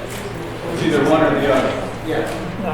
What? Not 45 or 36, 36 or 36A or 45 or 45. responsible? Who's paying? So we're gonna take back, I mean, I don't know that I can get any more consensus on that question, but there seems to be several people who are nodding their heads about prevalence of utility pole lines and using them. There may not be consensus on that, but a lot of people want us to look. Some say no. All right, so hang on a second until I think that was pretty good. hang on a second just so I can get we can get each location up. I think that'll help. We're more towards I don't think there's consensus. It's so big. It's way too big. So crazy. They barely do. You needed another shot. Better so different. Like Texas one and up close to the parking lot. That doesn't. There's a new pole set. So when you're designing it, for Chris's purposes for design, he would categorize that as a new pole. Once you get into the process application-wise, that new pole can be a lot of things. It could be a decorative pole, it could be a street light pole, it could be a wood pole. Community preference could come in. Ultimately, the village board has to go to the conditions and say, this is what they would want, and they approve. That's my concern. As a trustee of the village, and I have two colleagues here that are also trustees, we have to vote on this. And my concern is going to be that things can't change after we make a decision. Because our decision is going to be partly based on location, material, what it's going to look like, how tall it is. So what you're kind of implying is that we are going to accept the application and then you're going to work on what the aesthetics is. And I think we need to know that first so there are no changes after we make our decision. So what I've talked to the council about is the application is pending. It is as it is. The village board would have certain authority to impose conditions, including aesthetic conditions on any one of those locations. That's something that the board will discuss. If we decide, based on the feedback we heard tonight, to amend the application, to change some of the locations, that's why I asked the question about the utility pole siting, because if we have to actually go back to an original plan, which may mean an amendment of our village board application, we would have to do that, and you'd have to take further consideration. Yeah, I think my point is I don't feel comfortable voting unless I have all the information. We may not change our voting and setting conditions afterwards. I'm not as comfortable with as setting conditions beforehand, which we're trying to do, and having a vote where everything is on the table and everybody understands what's going on. The other thing I just have to comment on, and it's a bit of a criticism, is I've sat through the board meetings, obviously, and we tend to hear. The amount of inaccuracy, you guys have to get this right. If you look at these maps, they're very confusing. You're telling one person that, oh no, there's no pole there, another person, yes, there's a pole there, we're using a pole. It's almost like you guys don't really know what's going on. And if you're going to try to win over the confidence of the board, you have to impress upon me and my colleagues that you really know exactly what's going where, what it's made out of, what it's going to look like. Because I'm hearing comments that, well, there's a pole in front of your house. Well, there's no pole in front of my house. Well, yes, there is. Well, we think the homeowner knows if there's a pole in front of the house. So no matter how many times you guys tell them there's a pole, there's no pole. So these are the kind of things that our residents need to feel comfortable. And I think until they feel comfortable with this, that you guys really have worked as hard as you can to kind of, mitigate whatever kind of issues we all have. I don't feel comfortable voting on this. Thank you for your comment. I would say I haven't been involved in two public hearings. My understanding is that Exeter actually has been really engaged, more so than I've seen most applicants. And I agree you have. But again, we're at this point 3 months later now. There's still uncertainty about where the poles are, what they're made out of. I don't believe there's uncertainty. I think what we're trying to do is answer a lot of questions here in an open forum, in a meeting where we're trying to solicit feedback. What we could do, and we can do that because we have 2 more hours, we have every single location on slide here. And we can walk through every single one and we can get to the factual specificity that you're asking for. I think the public deserves, we can get to that. But we're trying to also accomplish multiple perspectives in one meeting here. Do they like utility poles? Do they like new poles? Is there a design on a new pole that might be acceptable or not? And we might get to that. But I think we can get through the presentation on specific location and address that. Hopefully it'll be confident and be able to vote on it. There are also different height poles. The pole, utility pole height is not standard. So after Hurricane Sandy, which knocked down quite a lot of poles, all those poles that were in place were much, much taller than the existing poles in the rest of the village of Flower Hill. So have you made sure that your design is working with the old pole or is it the new pole? The poles you're talking about. The standards changed with regards to not the heights, but the strength of the, and the classes. So the stuff that you see out on Washington Boulevard, down Wilton Boulevard is 60 foot, 80 foot. That's not what we're talking about. But any new pole that goes in, that street side will be now be a class 2. Whereas some of these poles that have been there 50, 75, in some places 100 years. Believe it or not, some of these are 100 years old. The classes were different.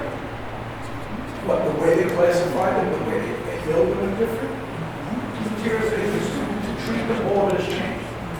But the poles that are going in now, that are done by PSEG, by Verizon, come under roof feet or roof. They need to be buried another half feet deeper. They need to be class 1 or class 2.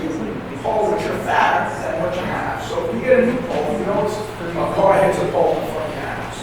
Just hopefully that doesn't happen, but I have a lot of years where I was a guy came out at 2 o'clock in the morning and I looked through and I put that pole in my house. I was a construction manager in this county for 13 years.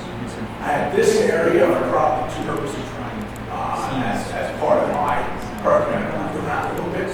I was at Verizon for 27 years. I was the guy when I started, I brought the pole out in front of the house, and then I became the guy who brought the scratch out. So I've been out in this village, off and on, in many ways. So the poles that are going to go in are not going to be the tallest poles that you see in the village, probably 45 feet. And you'll see a 45-foot pole probably. Once it comes over Pole Washington Boulevard, there's transmission wire, there's primary there, there's heavy stuff. Before they break it down into transformers, and you have some ground furniture, I can go there for some of your transformers. Then the poles don't need to be 45. The stuff that was put out on Pole Washington Boulevard, that is a whole other situation that I know made people very angry at me. I had nothing to do with that work for Verizon. I'm just being honest, but I understand what they did and why they did it. And you can argue to bury it, not bury it, but they wanted the transmission above the tree line so that the transmission didn't get knocked out. Again, and knock you out for 20 or 30 days. You were out for a long time. I was in Rockville Center, I was out for 18 days myself, and I had the ability to bring my own poles, and I still couldn't get my mouth on. So believe me, I felt your pain at that point. So these poles would probably be what I call like for like. It would be a 40 number 4 replaced by a 40 number 2. You know what I'm saying? It's just a matter of class. It has to do with a new standard, a hurricane proofing standard that's being put out by FEMA and the National Electric Safety Bill. That's not our call, that's not our duty. So if you have an old beat up old pole, that pole's skinny. That's why during storms they break. They're not, they're old. They probably should have been changed many years ago. I think PSEG is doing a very huge job replacing them all over the county. I see them. You know, I have to say more than I've ever seen. I have to at least say that they're actually trying to hurricane. So you're not going to get a 60-footer or a 50-footer, but you will get what we would call a 45. A 45 is 7.5 feet buried in the ground, so it's 38 and change annually. So you can always count the hole for what's buried in the ground. Does that make sense? You're not going to get any of these gigantic monster double O we could put our arms around that we have out there. And those are done, with regards to an upgrade. Hey, Jim, just a question. Just a question, I just don't want to lose track of that gentleman's question, and I think it fits with probably what a lot of people are wondering. And I know that Mr. Fisher just mentioned, perhaps if we can start with 36, and I don't know if that's been found now, could we perhaps start with showing down where that pole is supposed to be, and then my suggestion, just a suggestion, if people have questions about the poles, if they can sort of call out the bingo. There is a pole on the opposite side. Perhaps we don't have a single pole, Can I see but the for pole? people who are wondering, maybe we can want to start with 36 and go from there. I mean, it's hard to say. On pole 36, we've been talking about it. There's a pole line that runs along the other side. On the other side. All right, it's got a primary on it, it's got a lot going on that. Gotcha. So we were gonna put a pole on the other side of the street, but it's Closer. even Yeah, with but I that don't- pole. So I don't want I to. can't hear. I just, one person at a time. What are you saying, Chris? we're talking about pole Right, so 36. you're proposing to move it? There's an the original design was for an offset pole off that pole Okay. as the primary. It's not gonna be as tall as the pole on the other side of the street. That's why I was asking, can you see that pole from your house? You Which, can the see- pole in the back? On the opposite side of the On street. the opposite side of the Yes, street. we can. Are you talking about this side of Stony Town or this side of Stony Town? No, that's, you gotta move the slide, that's 36A you're showing right there. It says 36. I don't think we Yeah, have it's- it. well, yeah, exactly. It's further down to the. Further down, directly in front of my front door. Okay. I think we only have the luminaire pole. We got a plan view. Richard, do you have? Flood persons. Well, Thanks. I So you can, do- I can see that pole from my house. The current pole. So that one right now.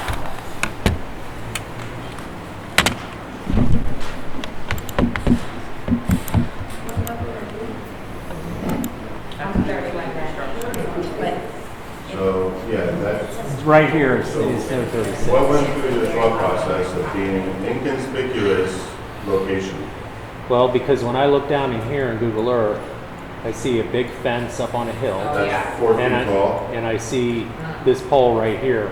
That's We have a How- 14 how foot tall is grade that pole, from the Jim? top of our backyard to the top of the, where our patio is.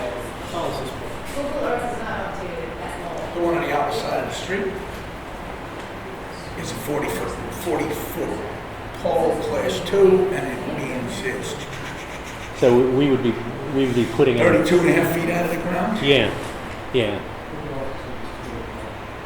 Is this your house right here? That's our home. Okay.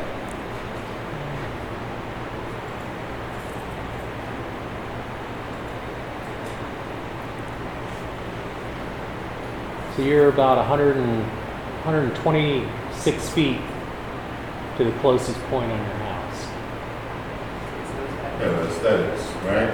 I just spent a ton of money, you can see what I did to the yard. So now when I sit in my backyard and have company over, I'm gonna look at the utility pole.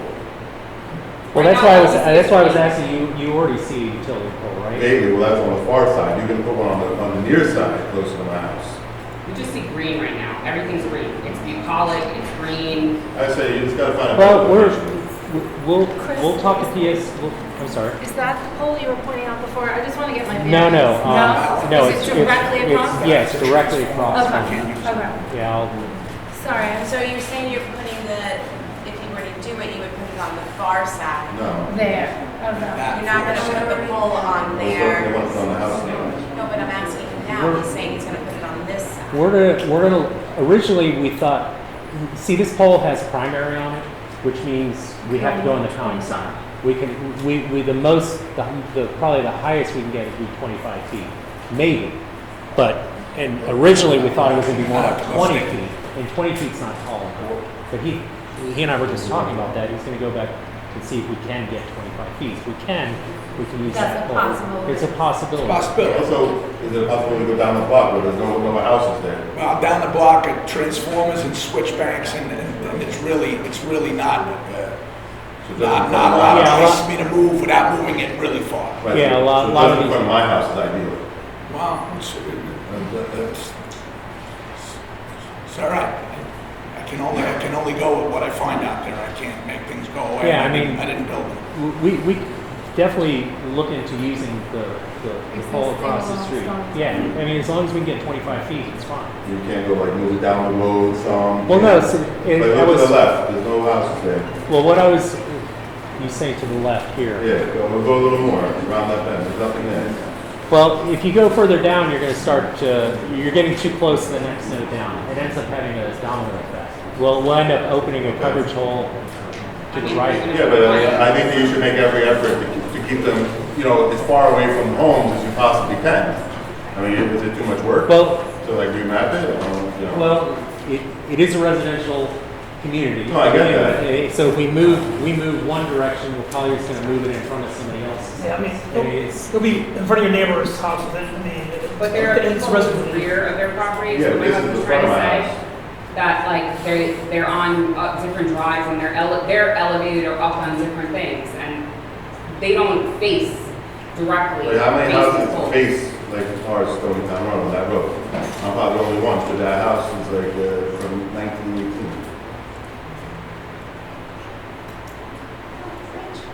Yeah. He's the best. I know, right? It's so great that he's on the show. So right now, we can see that whole oak tree and greenery.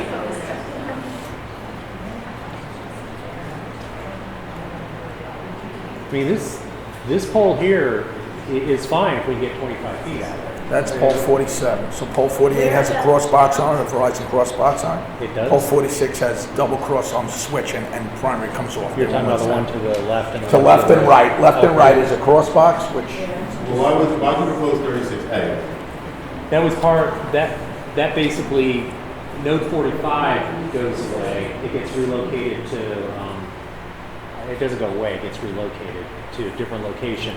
And so 36 ends up moving a little bit east to fill in where 45 was. Wait, so you're gonna do 36 and 36? No, it's one or the other. The idea was to try and make, there was an attempt to try and make it stealth so that it was within a decorative type of thing, which doesn't seem to be, I don't know, there's Well, I mean, conflict. Wait, I'm just explaining to you what happened. And it was, that's why some of the poles shifted based on that, but if it goes back to existing infrastructure, like these, and if I'm speaking wrong, let me know, but that changes the picture. So that's what they're dealing with. right, We're trying to make it pattern by, Right. basically by putting in the fixtures and things and. Well, patterned, and also I guess there's needs with regard to distance between the nodes. Exactly. So otherwise, if you have two nodes, it doesn't make sense, and then a big wide gap, so. Exactly.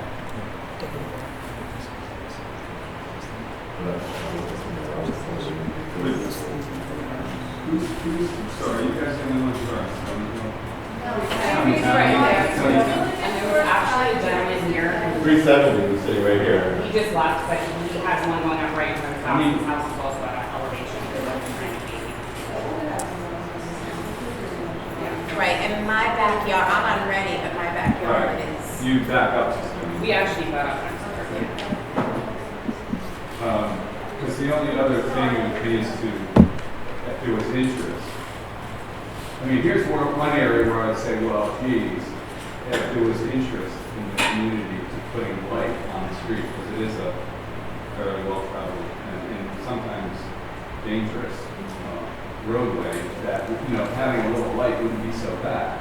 So if there was interest in the community, But then Well, again, it depends where the light is gonna shine into your house. no, I mean, you'd have to put it and whatever, so that's, I mean, you have a walking path, by the way, running a walking path on that roadway. So I would love to have light there if that makes sense to the community to do that. And we would have to obviously sensitively design it so that it would be an asset and not a detriment to people. But that would be another way of doing it. That's essentially along the lines we were trying to just figure out. If you were not in the existing utility pole line and coming across the street, maybe you're on the same side of the street. I'm talking about the south side. Yeah, and do a new decorative pole with some low lighting on it. I'm not saying one, I'm saying many. I'm saying this is the bargain we have to make with you guys, is that if we're gonna get something out of this, then let's get something out of it. This is not a lone light that just, you know, seems out of place. Right, the whole street has sewage. Right, so you're saying if you put in a couple of these nodes that look like street lamps, then we get street lamps that are benign, that are like also, they're not gonna have the They're extra. an asset rather than we just happened to put them in because we needed accept that, we need to. Right, we'll have extra, is it possible to get extra lights if we choose, if we decide that that makes sense without the infrastructure for stuff, to just get lights? Well, I mean, I don't think Yeah, no, we'd have to figure that out. Well, all right, I'm just trying to. But we know we're obviously. We gotta make lemonade at this point. And, But it would- you know, whether we accept the lemonade. Like on Port Boulevard, to look there. It would be six nodes. Yeah, yeah. 32. Oh, yeah, so 39 is not allowed.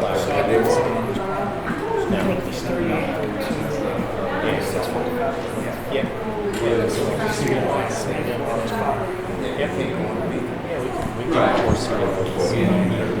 I mean, and we could do all 5 of these as streetlights. 1, 2, 3, 4, 5 as streetlights. But the idea of proposing, lights in between these that are benign or just regular streetlights, we have to go back to our management for that particular question. And it's probably helpful that they'll just add more lights to it. But we can 1, 2, 3, 4, 5. These lights that are in Flower Hill, they can be all streetlights. I think there are two ideas. One is do the existing utility poles work? Am I at the season? And then two is if it doesn't work, right. And if it doesn't work and there's community interested in making it more stealth-like, and by the way, let's have a well-lit road there, then I think that's the option, the option. I seem to have one on my property, so you can't put a street light on my side yard, so I don't know what you would do. Which one are you referring to? 64.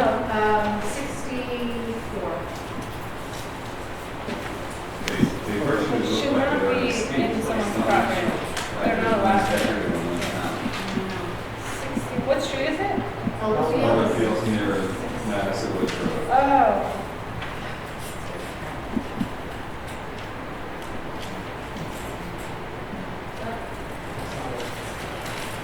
This is a utility node. This is a node on a utility pole in Pelham. That's Pelham. This is a real live node. You can find it in Google Earth. Anybody's interested. How many providers is that? Well, actually now it's 2. Yeah. No, there's. This pole is 35 feet. Oh, the box? The box is about 9 feet. It's 9 feet, isn't it? It's got to be above 8.5 as well as they, by their code, it's above 8.5. I know where you're talking, because I looked at that whole. No. This is a node in Pelham. I want to show you that actually a live node that you can find in Google Earth now. It's in Pelham. So this is not in Flower Hill at all. But it's an example of a node that matches the aesthetics of what we're proposing. Some of the community. This is what it will look like for 2 kids.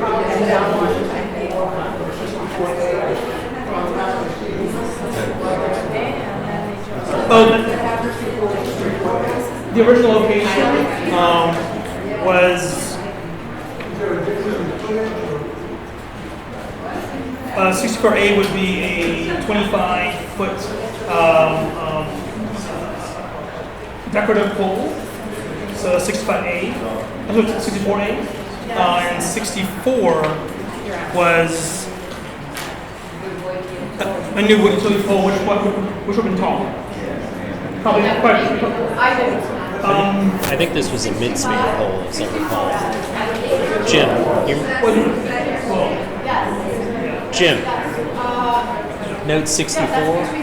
Looking at it, That's the one where this pole's a mess, and then the next one is way in the back. Yeah, no, this is the one I think we were talking about moving it down the road into a That was the original design. That was the original design. The original design was just a wood pole. That pole is in private property. And the one that is on the street side, we're not gonna be able to get. Right. Because So we're gonna do a we were talking midspan. about building a midspan, Right. putting a new one at the property. Right there. Well, moving that one, out from the property. So this show you 64, 64, 68, right? I thought this was. I mean, what is this? Is Yeah, 64. So, sorry, that pole that you're Same looking at place. right now is across the street from us. Yeah. That's, number one, Elderfield, and whatever the address is on that. What we're talking about is the one across the street. That's attached to. That wire, if you follow that wire. Yeah, it goes deep into your yard. And that pole is on our Yeah. property. Yeah, What should I say on the property? That was a line? situation where we were talking about bringing it to the curb. Yeah. Because of that. Taking And it the pole from your- across the street has been taken by Cablevision. They have their electric box on it, what's called an alpha box, and you cannot use that pole. And that's the only one that's on the street. So you were replacing, taking that pole out of the yard and placing it in the right of way. Is the idea. So the pole that currently exists would get moved? That's what we were talking That's about. what we're proposing. That's what we're proposing. And what would the material of that pole be made of? That'd be a wood pole, because it would have to hold, it would have to hold primary, it would have to hold everything that's on It it. would be the same type of pole that currently exists? It would be a wood pole, it would probably be upsized because it's an old pole. Like I said, the new standard would be probably to be a 40 number 2, and it's probably not, it's probably a number 4. But it would be a new pole, and it would be to the FEMA standard. And to move that pole, you would have to work on the property. Well, what would have to happen? Simple question. Oh, yes, they would. Work on my property. The utilities would, because it would be placed by PSE&G or Verizon, whoever the owner is, and then they would move, and then they would remove what's there. Right, but they're not moving the pole for their own need, they're moving that pole for the need of this wireless device.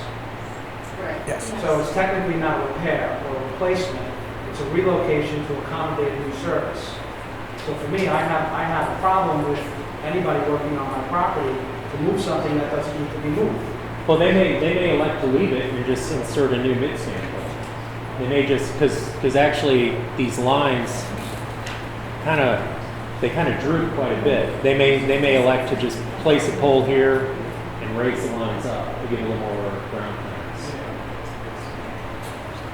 Yeah, that's all the alternative that PSCG would give us. And you would be on which side of that fence?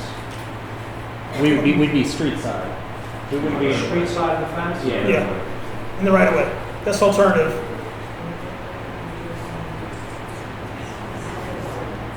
So we wouldn't touch your yard at that point in time, just be a new pole. Within the current wire. Pardon me, excuse me for asking if you don't mind. I mean, I have an issue with all the headlines to begin with because of the waves and whatever. I'm not going to get technical, it's really beyond my understanding. But that's already posing a health concern for me. By adding now this wireless node, whatever it's called, does that then exaggerate or add to the concern? I mean, Well, that's a personal prerogative. I mean, it wouldn't act my concern, but may add to your concern. Well, for example, we have a really large water tower that's not far away. I mean, maybe that's a good place to put something bigger, more decorative, that then could outcast a farther distance. That's the Muncie Park water That tower? allows maybe 5 or 6 or 10 poles to go away.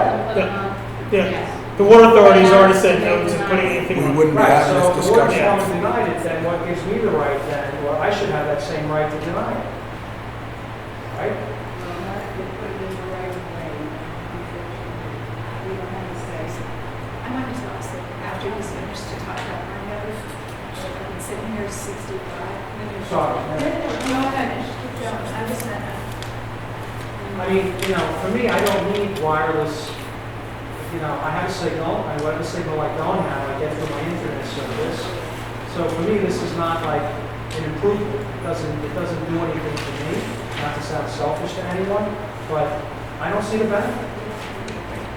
I really don't see the benefit. And I'm a huge wireless customer. I spend thousands of dollars a month on wireless service. But I don't need it in my home, and I don't need it when I'm standing outside. I understand. I mean, I can go to any of the carriers, T-Mobile, whatever, I can get a booster, put it in my house, I can put a few boosters, and I can go down the block and make a phone call. I I understand. Right now, we have an application that we want to amend as much as possible, and we're trying to find possible alternatives Right, to what but has been suggested. has your company come to the community and asked us if we want it? I mean, maybe as a community, we don't want it. Maybe we do, I don't know, but I think that we should have the right to vote on that and have a word as to whether we want that added service or that benefit or not. Thank you. You know, look, I sit on an architectural review board, and we spend painless hours making sure that our neighbors are building homes that thread well into our community. And I just don't know if I see this as something that threads well in our community. Appreciate the comment. To 65? 65. Okay. I wrote a letter to the board, I don't know if you got a copy of it, but it's right it's on Eakins, right around the corner of Eakins. And it goes directly, at 25 feet, it will go directly into our yard. Because the topography, again, a little raised, and it's crazy. I mean, and then the other one, which is on Elm Fields, which is also lower, and it's raised 25 feet. So we're gonna be sort of this triangle, we're gonna get all this radiation at the same time. But the one which is very close to us, within 200 feet, we got the letter, I can't measure it myself, because I have to walk through a couple of yards. It's very close. You could do it, you just did it on before for somebody. Sure how close it was? Which number was that? 65. Okay. All right, I'm at 65 right here. Eakins Road. But in the first meeting with us, you said part of the safety aspect was having it raised above the homes. Well, this is like directly at the home. Well, So- it all, I mean, so can you again, drive? even if you're directly in line of sight of the antenna, unless you're within like 10 feet of the antenna, We're close. Do you see the home? the one, The height is just level. Do you like it for the casino, or is it smoking and non-smoking? Yeah, right. Is it 10 feet total? They also, the signals travel, How far is that from that home there?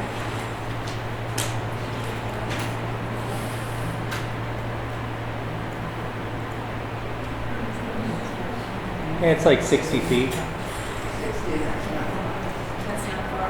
Well, based on FCC regulations, But it's- you claim you looked at and considered height as being a safety factor, and that's totally Well, it negative. is, but you're not 10 feet from there. I mean, Why did you contact us though? You contacted everybody within 200 feet. Is that because you were saying that it was a safety issue? Why? I can't answer that. you You'll need- we just pulled information from the tax records and we sent based on, But sorry. you conducted a perimeter for those who got letters, and I was one of the ones who got a letter the first time. Not just a general mail That was a mailing for, based on village. code, it was 200 feet from you. That affected people within 200 feet. Doesn't mean that it may be a health issue, but 200 feet. But you did mention in the first meeting that it was safety in the height of it, and that's negated where you've done. Yeah, and you know, if you're horizontal, 10 feet, if you're beyond 10 feet, you're less than 1%. I mean, that's just science at this point in time. So how much I can say to you. In the north end of Boston, the streets, I don't know if you've ever been there, the streets are extremely narrow. We have nodes along some of those streets where the antennas are literally 10 feet from windows.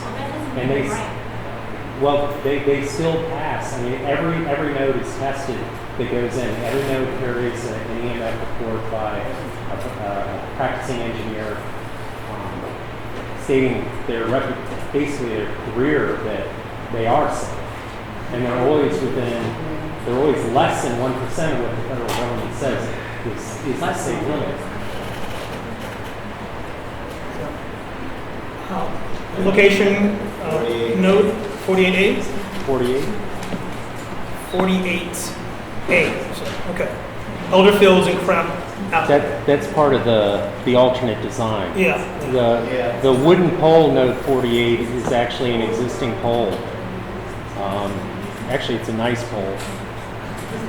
It's right there. Yeah. That's the original design. Where is it? Just is that that's above Elderfield Fields? That's On your Is map, that- it's 48. That's Boulder? It's on Boulder Road. Yeah, 48A Close to is part of the alternate Oh, design. right, right. It was mid, oh, okay, I remember. Yeah, that's up here. I don't think it's a corner though, it was kind of mid-block, wasn't it?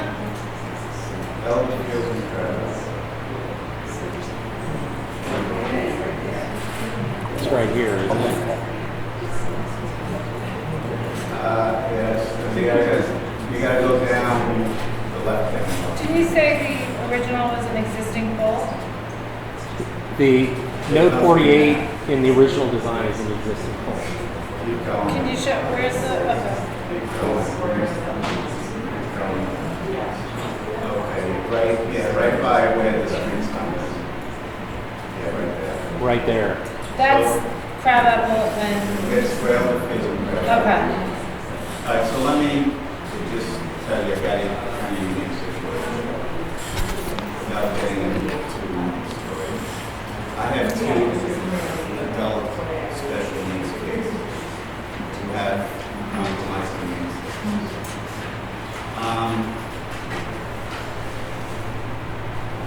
I have over $1 million a year. When I first bought the house, I spent a lot of time on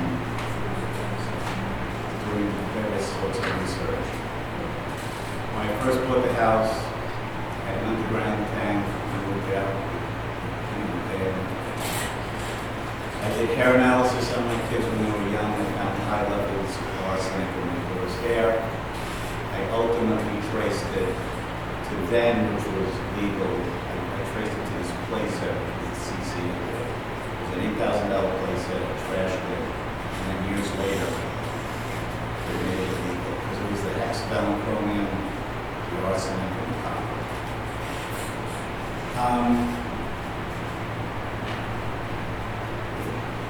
I had a pole on the property with a transformer. Moved it last year. I have EMF meters, guided counters. I don't want to go into it. It's a special situation. Long story short, you can't go there. This is 48A location right here. Okay, so Yeah. so Yeah. 48 is Yeah, 48. which is existing Yeah, pole, so- utility pole.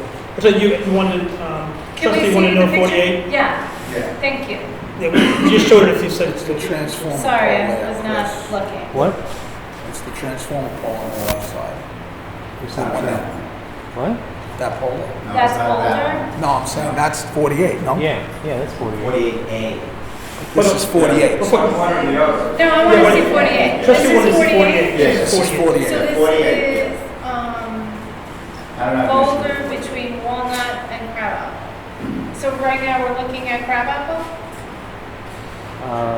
We're Yeah, on. that's towards Crabapple. Yeah.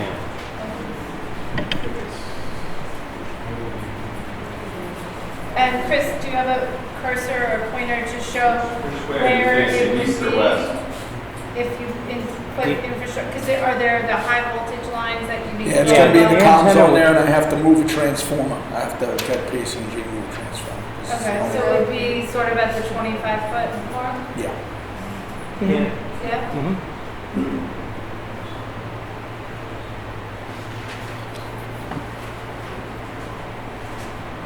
Any thoughts? Not my meeting. Okay. We've heard from 48A, so 48, okay. Actually, I do want to go back to the idea of, well, there's another poll that we've not discussed that anybody wants to bring up right now. Okay, please. 45, we're going to go to 45. What's up here? 43.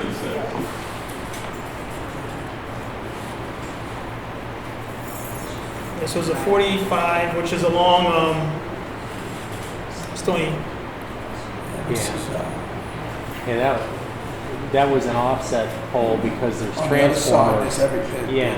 We can't go count zone on those poles right there. We Yeah, have to because they go got pretty far. transformers on it. Can you define offset pole, because I don't see one. Okay, so when you say offset, on the south side, you have the partner running along, you're saying directly across from an existing pole, the way you put a pole that fetch you your house service or your electric path, right? So it's the same offset. So it'd be on the opposite side of the street from the existing. Opposite side of the street.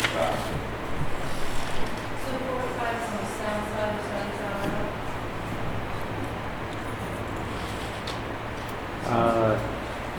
It's on the north side.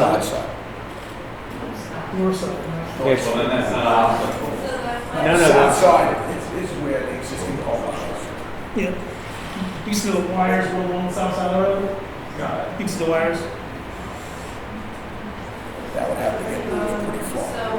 Yeah. So the new pole is on the north side. Yes. Okay, so my house is, North of that, or is it north of? You're on on. Ready Road, so. So your backyard is to it. That's correct. My backyard is. Backyard is to it. So, what I'm saying is, there's 45, and Yep. then it's going to be either 36 or 36A, is that correct? Yes. So if it becomes 36A, then isn't that the other corner of the backyard? So, between mine It's- and it's the either- next house to me is 21. It's either 36 and 45, or it's 36A and 45A. And 45A is You say it's either 36A and 45? No. Elder Fields and 36 Bonnie and Heights. 45. A version or the not, yeah. 36 and 45 would be together, or 36A and 45A would be together. They'd be the alternate design. And again, that's another situation with the steep incline where the pole is down. You're similarly situated like that? The park. So you're 11, Rennie?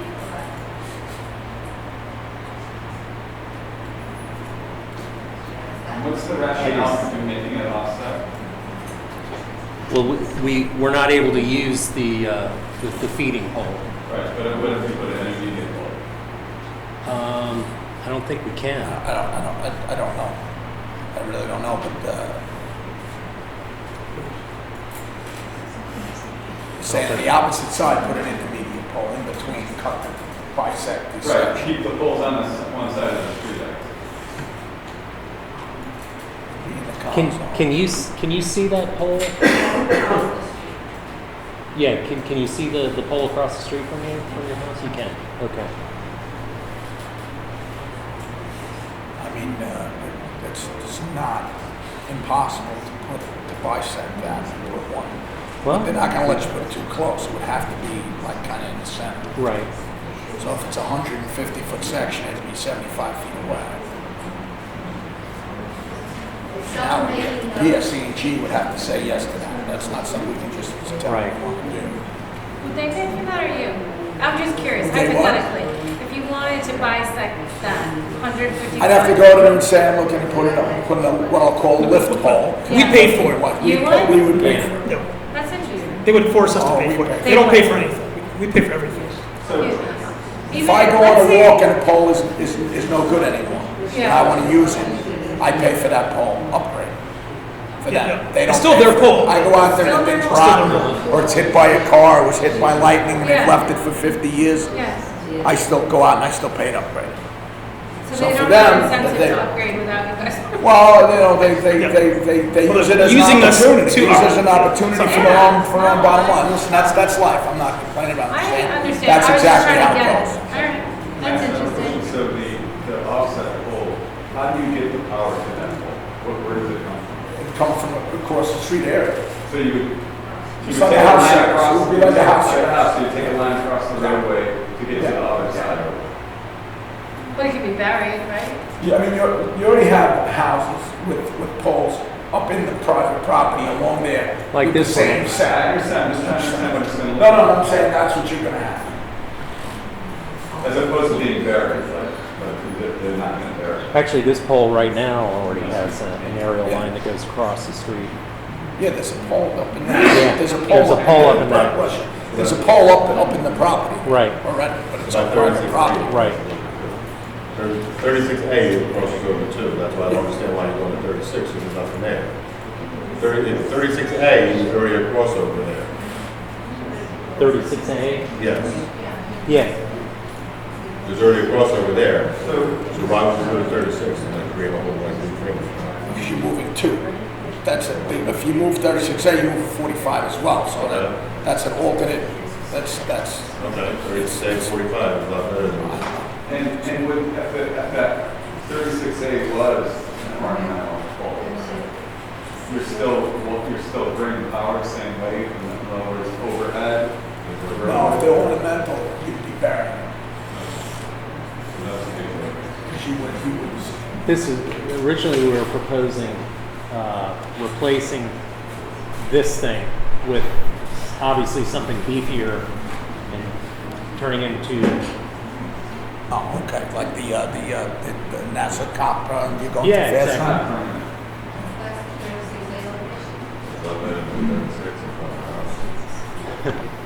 Speeding sign?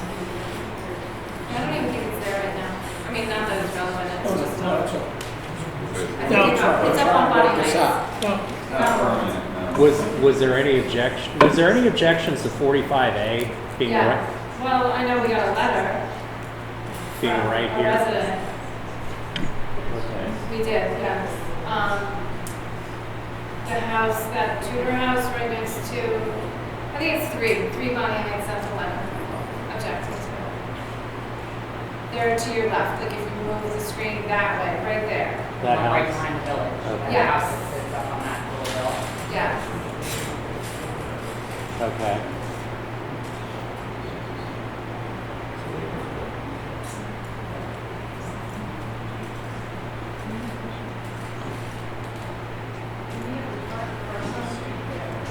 Yes, we do.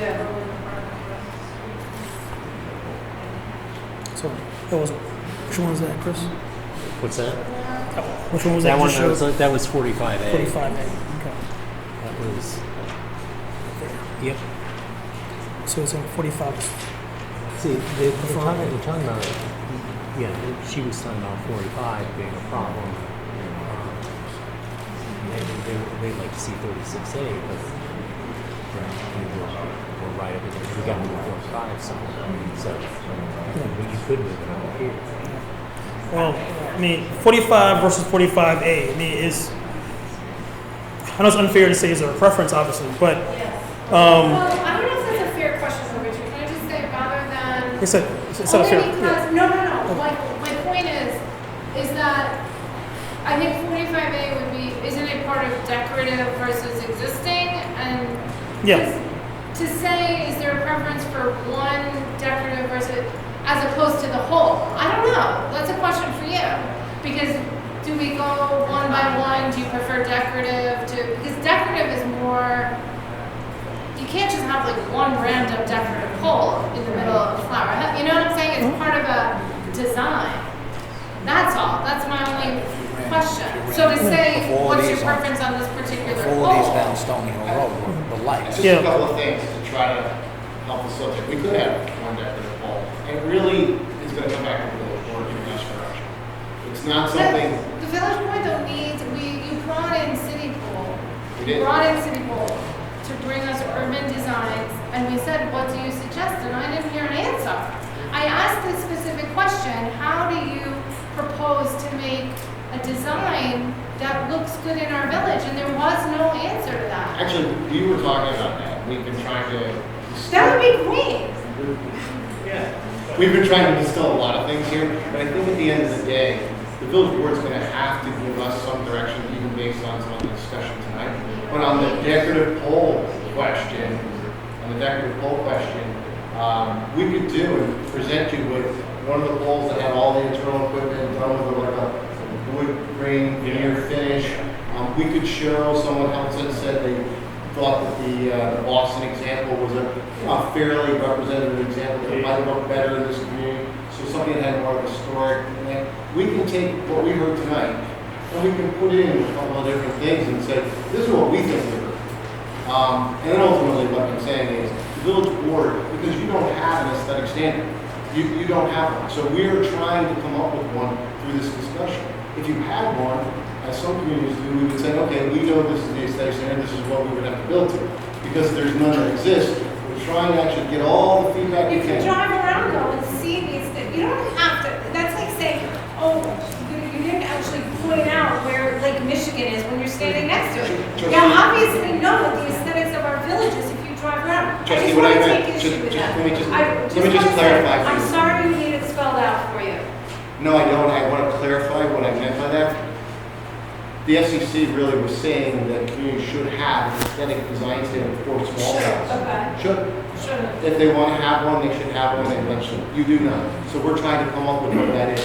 So when I say the aesthetic design standard for the community, I don't mean the quality of the architecture from an architectural review board point of view, the various examples of different housing construction, specifically talking about space. So we're coming out of this meeting, city hall with But to that point, I just want to say, we don't have a design standard for homes either. Architects don't come in and read our code and say, oh, I have to build a colonial on Knowles Lane and I have to build a Tudor on Manhasset Road. They drive around and look and see what would work and then make a proposal based on that. And they don't say, oh, you didn't tell us, so I designed a 10-foot tall apartment building, you know? It's like, So what we're not talking about houses, we're actually talking about. you brought it up. You said it. We're talking about community infrastructure, and I think what I'm trying to show you is there's actually a different process and approach. All right, but you're the one who made the connection. So Jim, why don't you talk a little bit about that? no, what I was going to say is, if there's a misunderstanding, we came in here to tell you what we think what's great for the community. That wasn't the intent. Our intent was to share with you some breadth of what we do as a company. We've been doing it for many years. And to come away from this with enough ideas to come back next to that, some solutions we think we can come up with. I think that would be great. I really do. And I was looking forward to it. I have to tell you, I was looking forward to it. But I've been online and I've seen all of these things on a Google search. So I was able to, I Googled what they've done in Denver. I Googled what they've done in Boston. So we could all Google that, just like Chris pops up Google Earth to make his applications. We all have access to that. What the question is how do you make it work in our village? And that's what I thought your purpose was. Our purpose was to come here and learn a lot more about what's What we want, what we want. Yeah, and we'll come back with some ideas. We have some already from the village. This whole small cell industry is taking Well, I would probably take that one down and we are closer, but it's a bigger market.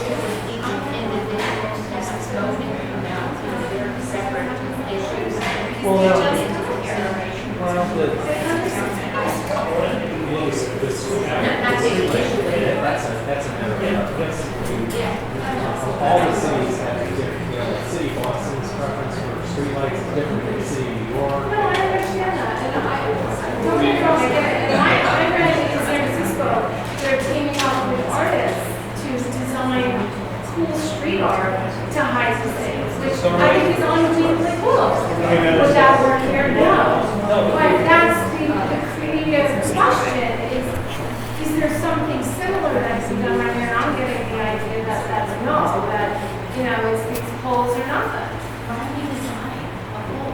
Why don't we design a pole for Flower Hill and we'll say, if we get stuck with this proposal that we have to do, then it will be this type of pole.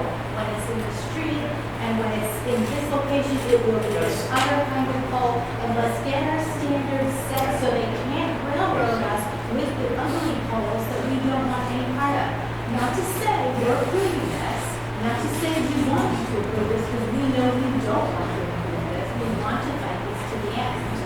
But I also think we need a village standard on distances from homes, and it doesn't have to be whatever is recommended by any FCC in our village code, that we have a distance, that these poles that have this kind of antenna cannot be more than a certain distance from a home or the they have to be main patio narrow. of a home where people sit and eat, or a pool, or other school locations, or playground type things, that there will be standards that we don't let this intrude on, and we'll have a full standard and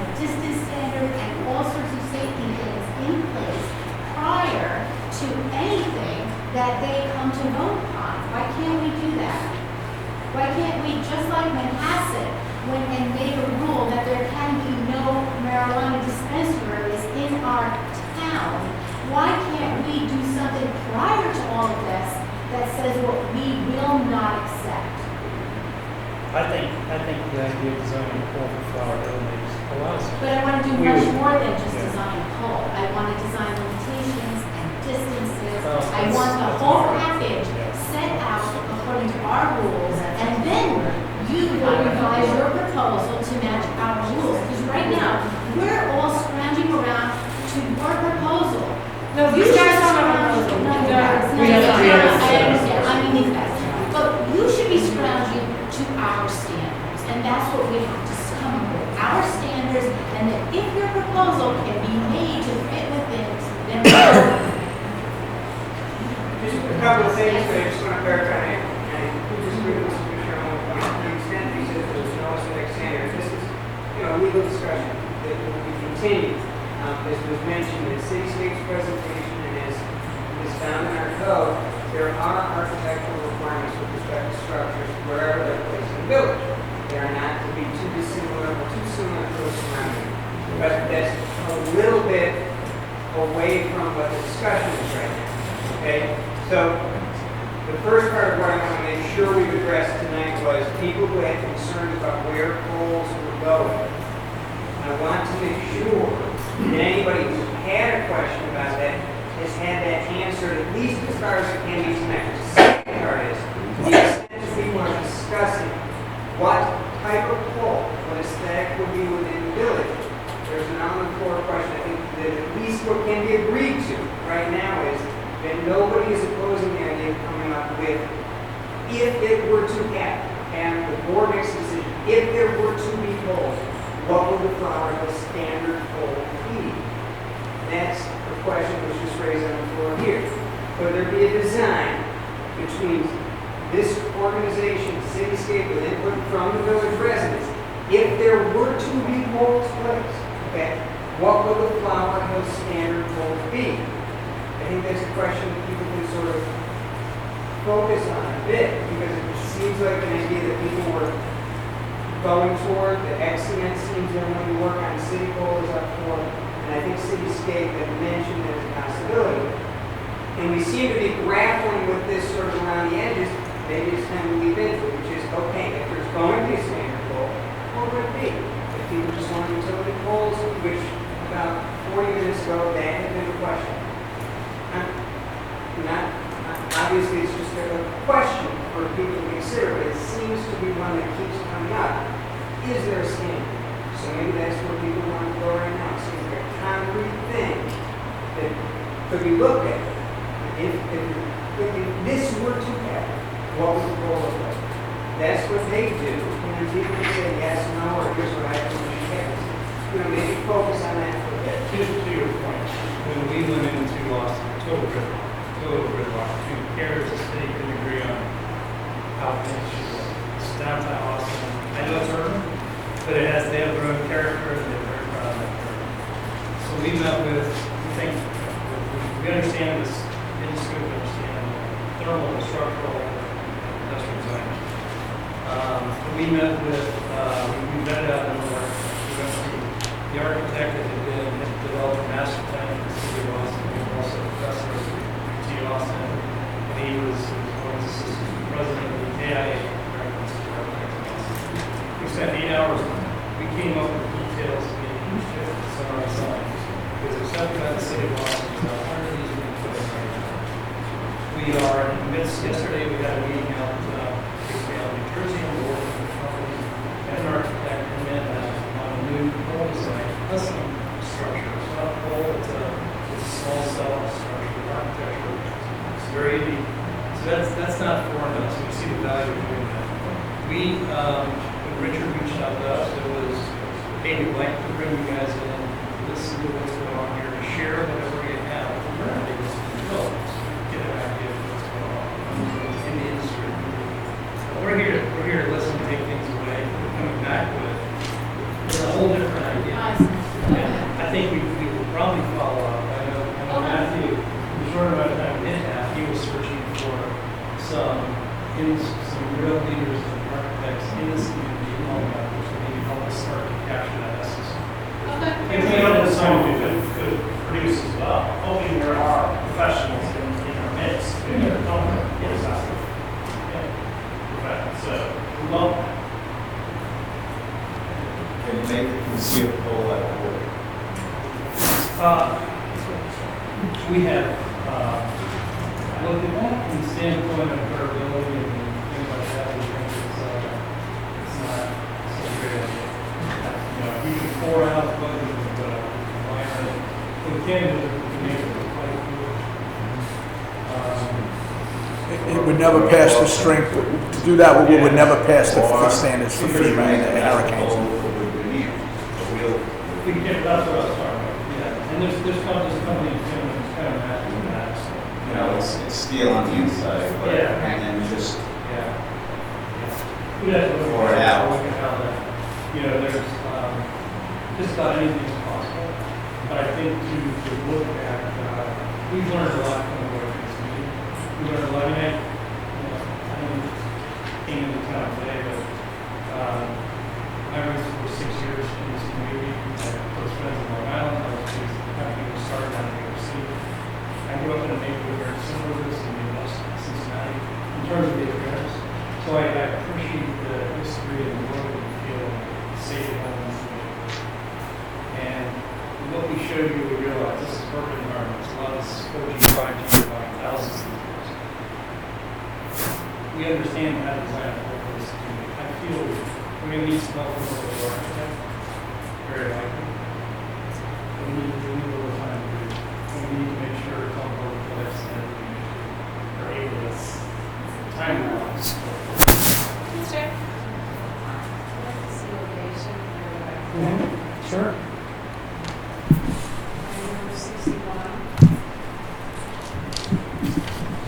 And I just want to record, I've been a resident of Millerfield for 35 years. I have no problem with my horizon. I am opposed to this. But if I have to, I mean, the middle of the road there on that island is a very small island, 61 acre. I'd like to see where 61 is. 61, this is, Jim, I think this is the one that we're pulling the pole out to the right of way. I think that's where, You're pulling one from the backyard to the well, during the storm, whoever came out here and put in the pole in the backyard here, rear of 89 Birch, I think, right? It's really there's low. a pole set like in a culvert. They put an undersized pole. The cable is very low across the road. I can't imagine it doesn't get hit often. And our proposal was to bring it more to the curb and put a right-sized pole in and lift the cables. It's kind of down in a culvert and it's on the property in about 15 feet. So it would have been brought out to the curb line. That's Elder No, that's It's in the It's trees in here behind this, somewhere. behind it. It's in here behind these trees. See, they have the cables are definitely under the 16-foot threshold that they. So you want to bring it out right there? Like right there? I think that they came out, they threw a pole in during the storm and ran away, and you know they did that. The guys from out of town did that, and they threw an undersized pole and they went on to the next spot. And putting it more to the curb line, out by where the outside the fence. Outside of the fence. Like by the fire hydrant? Yeah, by the fire hydrant. It would be, it's actually probably more in line, like with this, you know what I mean? The lines don't come directly over the fire hydrant. Can you flash that towards the right here so I can see? Yeah, you get a better view of it that way. That, if you went straight that way, you'd be on Elderfield, I think, right? That's the house. Yeah, so in you'd the be talking low about, down. you'd be talking Yeah. about, there's a pole in here. And Yeah. it's so small, you can't even see it, which it should have been like 40 and it's like a 30. So the primary's low, everything's low and shouldn't be. So we'd be talking about bringing it out more to the curb line and everything would get lifted. Because there's one on the opposite side here and that one's kind of down and it goes down. And then the land kind of goes away downhill to the backyard, so the people on the opposite street, I forget what street that is. So where exactly is the pole? The pole's like in these trees, there's a pole in these trees. So I'm saying to you that existing pole versus putting a new pole at 61A in the middle of the island, that's a small little island. No, I'm just pointing out what we were talking about. I've seen residents where they prefer a way, so I prefer 61A. 61A is in the island. Yeah, that's an island pole. Yeah, that was in the island. Bless you. Got to record it. Other than this lady, this woman taking a section right now, I don't know. No, she said she preferred it. No, she wants not. She doesn't want it there, Chris. So if we go back to where we move the pole to the curb. You don't want to design. You prefer moving the one that's down in the color of using the existing island. Yeah, 61 preferred to 61A. So No, I understand. I know exactly what you're saying. I know. It was a thought. I get it. I totally get it. It's fair. I mean, that's what this is about. No, absolutely. Really. And some of these things we're spitballing. You know, what would this work? Would that work? None of this is us saying I'm going to put it in front of your house. Believe me, that's not the way we're doing this. And I know how you feel. What options did they give me? No, I don't have many more there to move it around, unfortunately. So we'll have to look in to see if we can. SOL, right? No, we're talking about whether we can move it. I don't know. I don't know. We'll have to look. He has to look at how it'll fit in his RF plan. I no. He gives me a spot and says, look for something here, and I go and I look there with my best. You know. Does anyone have another node site we want to take care of tonight? Now there was a general question asked earlier. Chris, once he gets back. Oh, please. Within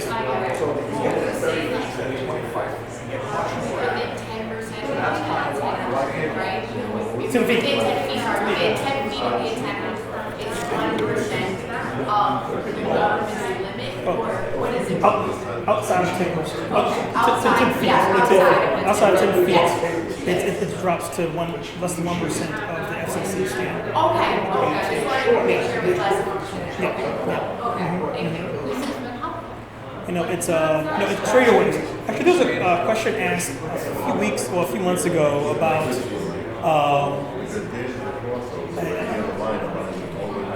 the question was if I get a signal on my phone from an antenna that's 100 feet away, they assume that they should be getting radiation from that antenna. And I'm trying to find something that they relate to. This light thing. If you get close to a light bulb, you feel the heat, right? That's thermal radiation that you feel. But not sure. Yeah, conversations. Okay. Yeah, okay. Yeah, we do want to do that. Guys, let's come bring this down to some finality here. Let's cut some catalogs and outcomes. Trustee? I think we can tie up things a little bit now. I just wanted to make sure that we kind of catalog some of the ideas presented this evening, some locations considerations that we presented. Can we kind of go over some of the big ones that we discussed? Actually, I discussed a flagpole, a big flagpole in front of the village hall. So that could conceivably be node 45, and then we could move 36 to 36A, and that would make everybody happy with that. Okay. Still conversing about certain things. So 65 could be No, 45. 45 could become like a 40-foot flagpole on the village lawn, right against the road. 45 right. The village is right here. Right. It would be like right here. Okay. And that would get rid of. That would move. So then we would shift 36 to 36A. Okay. and that would make him happy. Okay. There is a possible change that could help gentleman over here, 36. What's his name? I forgot his name. Okay. Jim McGrath. Jim, 1 second, guys. 1 second. There's something that may affect the node in front of your home. 45, possibly making that, putting on village property, making that a flagpole. And You're talking 45A. Yeah. Just 45A. So moving 45A, making it a flagpole on village property, that would move 30, eliminate 36? It will move 36 to 36A. Okay, 36 would go to 36A. Wait. So What would it do? that would move to 36A. Yeah. Mine away?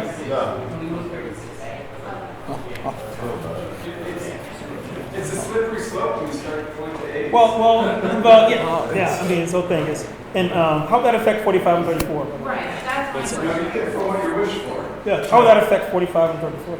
Well, 34 is fine where it is. Okay. Where 36, One or the other. So, you know, you might not. 36 is sliding over to the west. So 45 is now moving over to Village Lawn. Okay. And it's gonna, Okay. So basically on this map, 45 would disappear. This is really confusing the way you guys presented it. You should Well- have presented it 2 ways. You should have one sheet that had the original and the other sheet that had other A's. Because people think it's either one or the other. It's one or the other for all of them. Well, then you have to look at 2 different pages, and then your eye would have to kind of figure out where things are too. So I mean, it's But let's be clear. Yeah. You know, once you decide going down one road, you're deciding to go down a road that might lead us into a dead end. So you can decide that an A works in one case. But maybe it doesn't work in another case. This is a proposal that was discussed, and so right now I'm just articulating some ideas that were presented. That's kind of the purpose of this whole meeting. So the idea of this would be But be clear. 45. What you're proposing. Yeah. Okay. Yeah. So what now? It's now 45A. Would move over to Village Flower Hill property as a flagpole. That would eliminate 45 on this map. 36 would move to 36A, that location. 34 would stay where it's at, and that's What kind would of. happen to 43? 43. Does anything else move in that plan? 43 is way Is down. this a domino where 6 other things move? Right. 43 and 49 are. This is not impacted. They're not impacted. Yeah. Yep. Would impact us. You know, OEA's changed. No. No, the ones I just said are the ones that would No, change.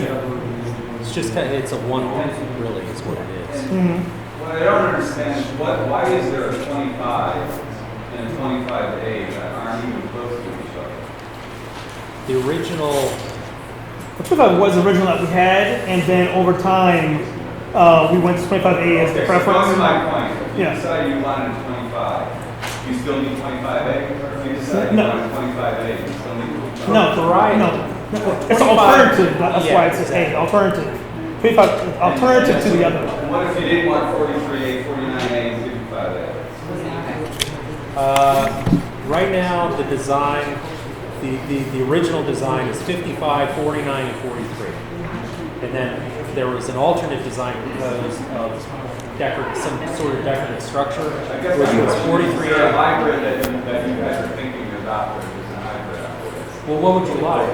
I don't know what I like, because I don't know what's possible, but I think what I would say is that if you look at it individually, you're gonna end up with, but I don't know if it's gonna work. And then Well, you yeah, come back and say, no, that's we my can't do job. that. No, I guess what Guy is saying is like if you have to go with all lays, or you can do a combination of lays and existing. Yeah, we can do a combination to some degree. You Not have to read these directions here. Yeah, there were a bunch of conditions that were published for. On the right-hand side, kind of conditions, what can move, and how that would affect the others. It's listed here. Right.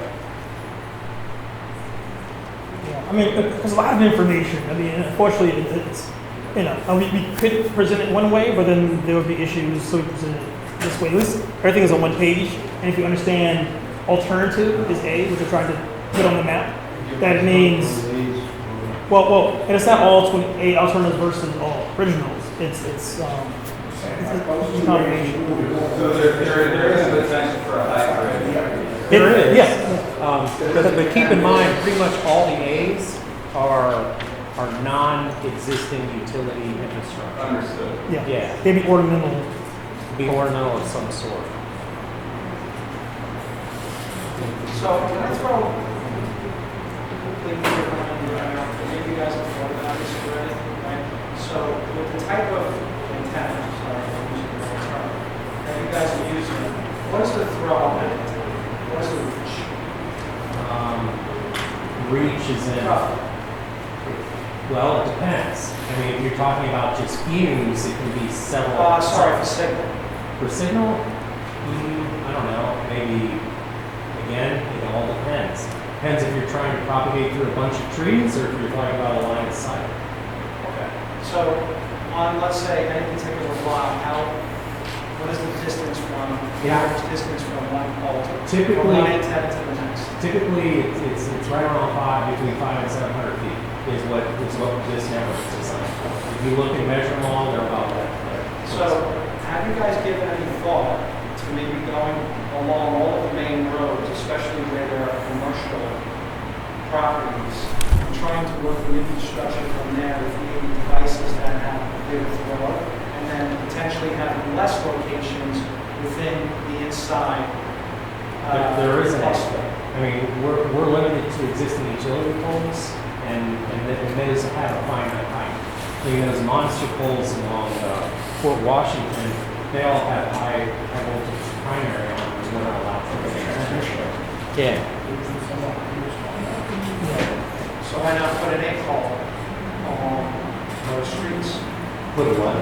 You call an 8-pole as an auxiliary pole. Okay. So why not put an auxiliary pole or an 8-pole, whatever you're calling it, on those paths? It wouldn't be tall enough to propagate into the areas that we're trying to cover.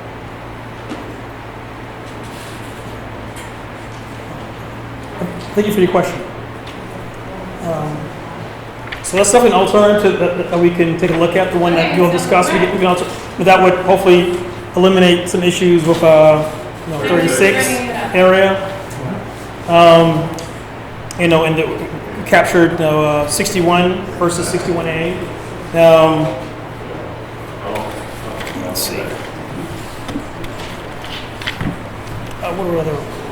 She took one. I think that was. Yeah. 64. What was it about 64? No, that was. That's the one right That's there. him. Yeah, we're talking about putting a mid-span roadside. Okay. Yeah. Okay. 43A, what did you say about 64? What did you say about 64? 64 is going to be a mid-span lift pole. That's one side is cable, has the cable stuff on, the other side is deep in his backyard. And how many feet is that? How many feet is that from his home? Do you ever tell us that? Yeah. Yeah, I can tell you that. Let me ask you a question. 63 and 63A. Why are they in front of someone's home? Is this your home right here? Circle in the street. 1 second. I'm going to finish this one first before I go to the next one. Yeah, it looks like it's 120, 125 feet, somewhere in there. 64. Thank you. So, How many feet? 120, 125. As it exists right now, or if it's moved? Isn't this the one that potentially? This is the mid-span lift pole. You're saying it's 120 to the one at the curb, not the existing one? Yeah, to the curb, not the existing pole. Oh, thank you.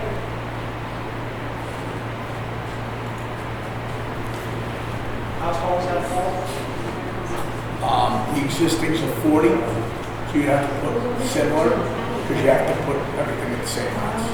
So it's the same height? It would be the same height, it would have to be the same height. It's a 40-foot pole, but it's how many feet? It'd be like, what, 32 feet or something above ground? Yeah.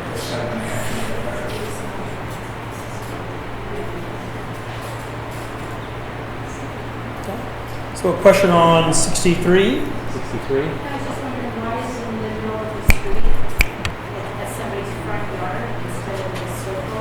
At Sunset, there's a circle with a tree in the center where a pole might be hidden.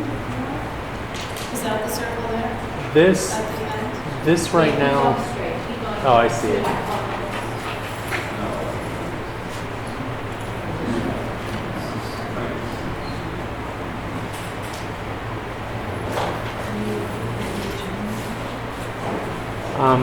It probably could go in that circle. This location, I believe, is we were going to pull the pole out.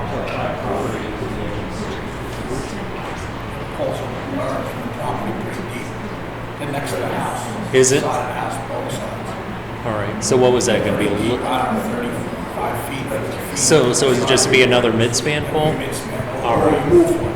You remove the one next to the house, you put it to the curb. Right. We're more likely to be a mid-span.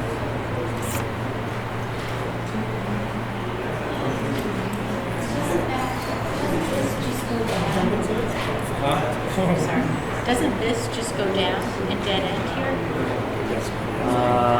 Let's see. Yeah, it does. Although putting a location down there would be burying the trees, it wouldn't cover a lot. So the circle's right here. Right, exactly. Yeah. Should be a flower hill design. Oh, it is. You didn't hear it? We approved it. That is it. Oh, yeah. Hire me. So what's the? Oh, it's. Well, I mean, see, No. Okay. I think we've looked at all the poles that people have brought up tonight. Is there any more discussion or any more? I have another question. Can you go to the intersection of Dogwood and Massill's Road? Just go to that intersection. Oh, yeah. Dogwood and Heston. Massill's Road. Dogwood's at the bottom. Right there, just below. that right here? Or Yeah, 60? up No, top. that's Elder Fields. There you go. Right here, okay. Yeah. So is there maybe an alt, instead of 64 going where you have it, can it go closer to that intersection? See what's down here.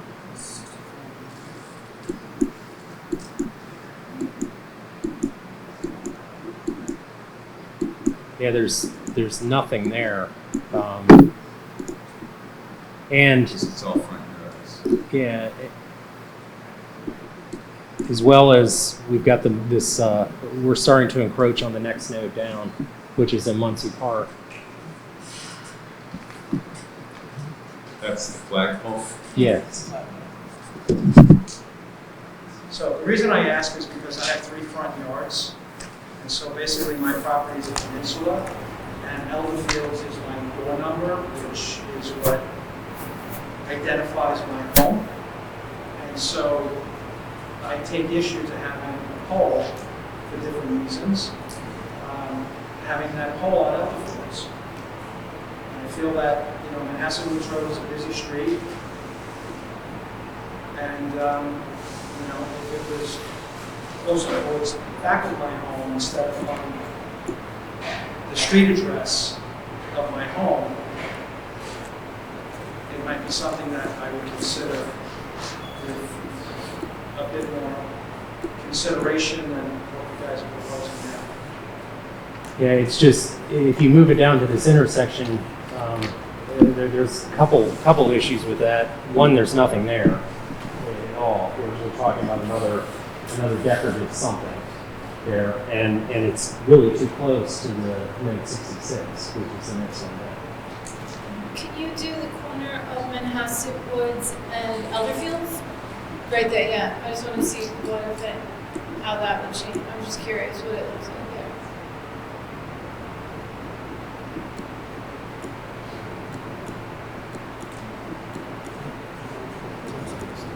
there's arrows. Yeah.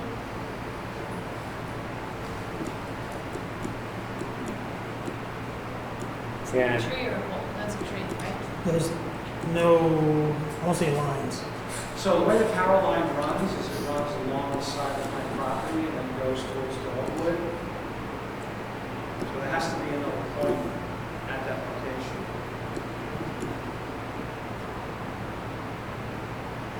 But it doesn't go all the way to Conway, does it? It goes straight through my property. Because normally I have to look. it would shoot in between, along the back area. Is that your house right there? Where it's Yeah. at that? Yeah. Right there. See if I can see the whole line. And like I said, the front of my house, again, I'm on this, right? And Elder Fields is the shortest side of my property. Here's the line That's the right address here. of my property. Your It border's goes through the right, and backyard. that's what's Dogwood and Yeah. Elderfields? It's right here. Interesting. Yeah, I'm suggesting Okay. Dogwood and Hassett Wood so that it's more, Yeah, yeah. so to speak, Well, on the back of my that home. probably crosses to hit the other side of the Dogwood. So what's your suggestion? Or you said? Put it either on the back or to the side. probably need Hassett a lift Wood, pole in there. Hassett If Wood's there's in anything street side Norwood, there. or anywhere in that vicinity. Same situation, bringing the pole to the curb, I don't know. I'd have to go actually look at it.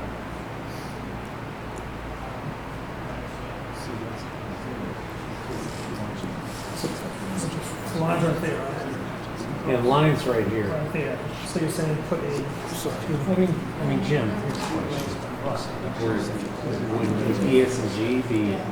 That's cable TV, and they access that with a bucket, and they're not gonna move it. They don't go up on ladders or hooks on that, they're not gonna move that thing. All right.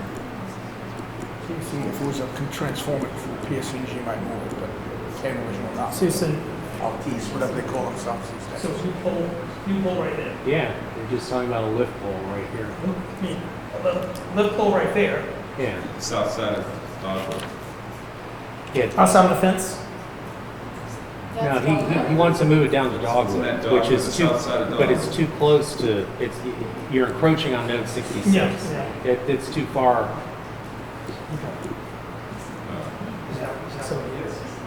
So intersection is a no-go, unfortunately. That was Elmer's. That's not good for me. No, exactly, no, and that's the reality of this, is that you're in a residential neighborhood, so you move things around and it's gonna be in someone else's backyard, front yard. Okay, well, thank you for the note recommendations. I believe Steve will have a few more last comments. No, I just, thank you for your comments. Thank you. I'm gonna come right on. And also, if there was a perception that we were coming in. Yeah, sorry, I had a different perception of, but it's fun. But I thought it was gonna be a little different, but that's okay. I would call it a charrette, just kind of get the ideas of what the solution. We actually defined charrette. Some of us did an hour lesson. I don't know if you use that word. Well, I mean, I like it. Yeah. Sounds fancy. It's a workshop. It's a workshop for us to come away from with ideas. That's the sole purpose of it. Thank you very much. Thank you, everyone. Appreciate that. It's not even 11 o'clock. Early night tonight.